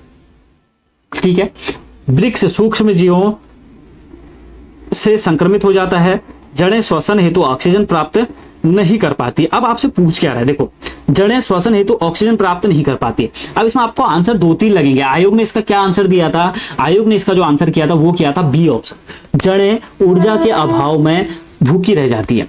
बात वही है, देखो ये भी चीज वही है, जड़ें श्वसन हेतु ऑक्सीजन प्राप्त नहीं कर पाती, लेकिन इससे ज्यादा सटीक ये आंसर बैठ रहा है आपका, क्योंकि क्या है आपका ऊपर से ऊर्जा आएगी नहीं नीचे, तो यह आपकी भूखी रह जाती है, क्या, जड़ें। ठीक है, बी ऑप्शन इसका बिल्कुल राइट आंसर है। प्लेक वाइट सल का आपसे पूछा जा रहा है, निम्न में से किस में प्लेक वाइट सल को होते हैं। देखो अभी भी अच्छा क्वेश्चन है, इंग्लिश में भी आप देख सकते हैं, ये आपका ट्री वाला है। ठीक है, अब यहां पे देखो आपका प्लेक वाइट सल के किस्म होते हैं, ये आपसे ऑप्शन दिए हुए हैं, 3 ऑप्शन आपको दिए हुए हैं। तो यहां पे जो इसका राइट आंसर हो जाएगा बी ऑप्शन हो जाएगा, आर माल्डियो। ठीक है, तो बी ऑप्शन इसका बिल्कुल राइट आंसर हो जाएगा। ये भी 11th-12th का ही क्वेश्चन है, 9th तक का क्वेश्चन नहीं है। अब देखो यहां पे ये क्वेश्चन भी आप कर सकते थे। यहां पे आपसे पूछ रहा है आरएनए ब्रेकर आपका जो रहता है सहित तंतुई आरएनए, मतलब एसएसआरएनए संबंधित है। ठीक है, 11th-12th का ही क्वेश्चन है ये भी, लेकिन क्वेश्चन थोड़ा सा ठीक ठाक ही है, इसको थोड़ा सा दिमाग लगाते तो इसको कर सकते हैं। देखो क्या क्या है एसएसआरएनए, डी ऑप्शन बिल्कुल राइट आंसर है इसका, निमोनिया, इन्फ्लुएंजा और रेबीज। ठीक है, डी ऑप्शन है। तो इस टाइप के क्वेश्चन भी बने हुए थे, इनको इस बार बढ़िया से ध्यान देके करना है। ठीक है, पहले तो बेसिक पढ़ना है, उसके बाद ये देखो ये अगला क्वेश्चन में बढ़िया क्वेश्चन है, राइबोज से संबंधित उपयुक्त आणविक संरचना का चयन कीजिए। इस टाइप से संरचना दी है, 11th-12th का ही क्वेश्चन है ये भी आपका। ठीक है, तो आप देख सकते हो यहाँ पे राइबोज, इंग्लिश मीडियम के लिए दिखा देता हूं, ये आपका एसएसआरएनए वाला क्वेश्चन है। ये आपसे क्वेश्चन बना है जो अपना पूछ रहा है संरचना, ठीक है। तो राइबोज का जो संरचना होता है वो होता है आपका बी ऑप्शन, ठीक है। इस तरीके से राइबोज का संरचना होता है। ये आपका जहां तक डाई वाला दिया हुआ था, सिंगल वाला आपको नहीं दिया हुआ था, ठीक। चलो अगला क्वेश्चन देखो, दृष्टि व ध्वनि उद्दीपनों के प्रति सिर व गर्दन की प्रतिवर्ती गतियों को नियंत्रण कौन करता है। अब ये क्वेश्चन हमने पढ़ा हुआ है, ठीक है। ये 86 में आपको यहाँ पे भी दिखा देता हूँ, ये देख सकते हैं आप लोग, ये क्वेश्चन हमने सॉल्व किया हुआ है। हमने पूरा अच्छे से देखा था, जो मिड ब्रेन होता है ये काम करता है, मिड ब्रेन, ठीक है। बात वापस से पढ़ेंगे, पहले हमने स्केलर के लिए पढ़ा है, लेकिन मध्य मस्तिष्क से इसका आपका राइट आंसर हो जाएगा। निम्न में से किसके लिए क्यूलेक्स मच्छर का वाहक है, एक वाहक है। देखो ये मच्छर है जो ये किसका वाहक है ये पूछ रहा है आपसे, तो इसका जो राइट आंसर हो जाएगा पहला ऑप्शन है बुचेरेरिया, ठीक है। ये आपको जनरल साइंस में मिल जाएगा, अगर आप लूसेंट भी पढ़ के गए होते ना तो वहां पे भी एक क्वेश्चन आपका दिया हुआ था। बाकी ये क्वेश्चन आपको इंसाइक्लोपीडिया में मिल जाएगा, ठीक है। इंसाइक्लोपीडिया की बुक मैंने एप्लीकेशन पे डाल दी है, आप वहां से ले सकते हैं, ठीक है। जिन्होंने पेड कोर्स लिया है वहां पे वन दरोगा का, वहां पे बुक्स और प्रीवियस ईयर पेपर में जाओगे तो वहां पे आपको वीडियो क्लासेस मिलेंगी प्रीवियस ईयर पेपर की, एक किताब है इंसाइक्लोपीडिया वो मिल जाएगी, और ये पीडीएफ भी आपको वहीं मिलेगी। इसके साथ में मेरे पास 3-4 पेपर और है वन दरोगा के, उससे पहले हुए, तो वो भी आपको सब वहीं पे मिल जाएंगे, ठीक है। उसकी टेंशन बिल्कुल लेनी है, सब वहीं पे आपको प्रीवियस ईयर पेपर और उसमें मिल जाएगा। पक्षामी एपिथेलियम निम्नलिखित में से किसका लक्षण है, इंग्लिश में भी देख लीजिए, ठीक है। ये आपका क्वेश्चन है, 87 पे पहुंच चुके हैं, तो इसका आप राइट आंसर देखेंगे। देखिए आपका ये तो आपका बुचेरेरिया वाला, इसमें तो ए ऑप्शन राइट आंसर, 87 का तो ए ऑप्शन राइट है, ठीक है। ये आपका 88 क्वेश्चन नंबर आ गया। तो किसमें इसका इफेक्ट होता है ये आपसे पूछ रहा है, तो राइट आंसर इसका हो जाएगा आपका बी ऑप्शन, अंडवाहिनी और श्वसनिका, ठीक है। तो पक्षामी एपिथेलियम निम्न में से किसका लक्षण है, किसमें निम्न में से किसका लक्षण है, ठीक है। तो यहाँ पे अंडवाहिनी और श्वसनिया, बी ऑप्शन इसका राइट आंसर रहेगा। अगला क्वेश्चन देखिए, सही कथन आपको चुनना है। टाइफाइड हैजा क्षय रोग विषाणु जनित रोग है, कैसा होता है, नहीं गलत है, ठीक है। विषाणु जनित रोग ये नहीं है आपका।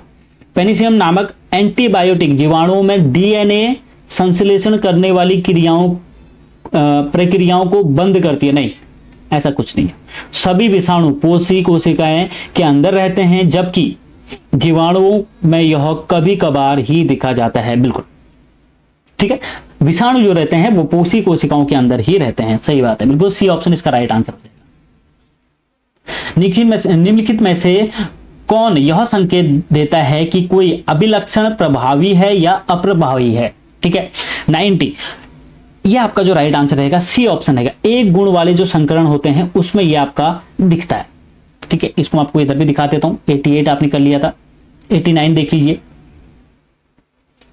करेक्ट आपसे स्टेटमेंट पूछ रहा है, तो सी ऑप्शन इसका राइट आंसर है, ठीक है। बाकी डी भी गलत है आपका। 90 नंबर आपका क्वेश्चन ये रहा, ठीक है। सी ऑप्शन इसका एक गुण संकरण आपका इसमें राइट आंसर हो जाएगा। 91 में देखिए विडॉल परीक्षण, अभी आपको पता ही है, ठीक है। विडॉल परीक्षण आपने बहुत बार सुना होगा, कहां पे किया जाता है, बहुत लोग करते हैं इसको। विडॉल परीक्षण होता है टाइफाइड के लिए होता है विडॉल परीक्षण, ठीक है। ये आपको ध्यान रखना है। एक क्वेश्चन बना था देखो बढ़िया एक, निम्नलिखित में से कौन से विकल्प में वेब प्रदूषक राष्ट्रीय वायु गुणवत्ता सूचकांक, ठीक है, NAQI में सम्मिलित किया गया है। तो अच्छा क्वेश्चन था, करंट अफेयर टाइप का इसको क्वेश्चन को आप बोल सकते हो, बढ़िया क्वेश्चन है, यहां से एक क्वेश्चन बनता ही बनता है। और इस क्वेश्चन में काफी लोग डाउट में थे इस क्वेश्चन का आंसर क्या रहेगा, तो इसका जो राइट आंसर दिया था आयोग ने वो दिया था PM10, PM2.5, NO2, SO2, CO2, O3, NH3, PV, ठीक है। ये मैं आपको बता दूंगा, ऐसी 2-3 संस्थाएं और हैं जिन्होंने दिखा रखा है कि कौन कौन सी चीजें, ये आगे भी पूछी जा सकती है क्वेश्चन, ठीक है। इसके नोट्स हैं मेरे पास, ये मैं आपको वहां पे प्रोवाइड करा दूंगा, ठीक है। इंग्लिश मीडियम वालों को दिखा देते हैं। 91 नंबर क्वेश्चन आप देख लीजिए, विडॉल परीक्षण यहाँ पे आपको दिया हुआ है, विडॉल टेस्ट। उसके बाद आपको ये दिया है NAQI ने किसको आपका प्रदूषण में शामिल किया गया था, ठीक है। तो बी ऑप्शन इसका आपका राइट आंसर है। चलो अब उसका 93 नंबर क्वेश्चन है, यहाँ पे देख सकते हो आप, इस तरीके से यहाँ पे क्वेश्चन ये भी आपका कहां से है, 11th-12th का ही क्वेश्चन है। एक स्वतंत्र न्यूक्लियोटाइड अणु में फास्फेट समूह का संकरा अणु के OH समूह निम्नलिखित में से किस स्थल पर स्थिरीकरण होता है। तो यहां पे ये दिया हुआ है C1 तथा C3 पर, स्तर होता है, या फिर C3 C4 C5 C6 C5 C3 और यहाँ पे आपका C5 C1। ठीक है, तो ये आपका राइट आंसर इसका क्या हो जाएगा, आपका C5 और C3 स्तर पे। ठीक है, C5 और C3 स्तर पे आपका होता है। देखो पिछली बार क्या बायो में सॉरी आपका ईवीएस में अच्छे लेवल पे यहाँ पे राष्ट्रीय उद्यान ये चीज है वो बहुत पढ़ के लेके थे, लेकिन यहाँ पे आपका क्वेश्चन इतना आसान पूछ लिया, सिंपल सा, ये मैं आपको 10 बार बता चुका हूं।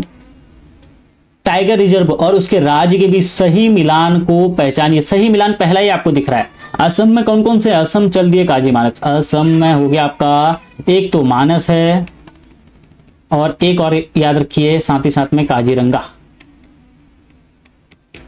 ठीक है, असम चल दिए काजी मानस, इस ट्रिक को याद रखिए, काजी से काजीरंगा और मानस से मानस राष्ट्रीय उद्यान। ठीक है, तो 2 ही आपके हो जाएंगे, पहला ही ऑप्शन इसका राइट आंसर था। 95, किसी भी परिस्थिति में जब हम किसी ऊर्जा स्रोत का चयन करते हैं वह किन कारकों पर निर्भर करता है। ठीक है, 95 इंग्लिश में भी देख लीजिए आप। 94 आपसे पूछा था क्या, टाइगर रिजर्व पहला वाला, मानस आसाम। ठीक है, राइट आंसर। चलो अब 95 वाला आप देख सकते हैं यहाँ पे। अब यहाँ पे मैं क्वेश्चन पढ़ के आपको बता देता हूं क्या पूछ रहा है आपसे। किसी भी परिस्थिति में जब हम किसी ऊर्जा स्रोत का चयन करते हैं वह किन कारकों पर निर्भर करता है। पहला, उस ऊर्जा स्रोत से ऊर्जा प्राप्त करने की में सरलता होनी चाहिए। ठीक है, उपलब्ध प्रौद्योगिकी की क्षमता पे, पर्यावरणीय क्षति पे, उपरोक्त। तो राइट इसका आंसर हो जाएगा डी ऑप्शन, उपरोक्त सभी। इस पे भी काफी लोगों का यहाँ पे माइनस हो गया था। देखो इंग्लिश में सभी लोग होमो सेपियंस सेपियंस करके आगे थे उधर पे। ठीक है, क्योंकि सबके दिमाग में वही था, बाकी तो सुने भी नहीं थे।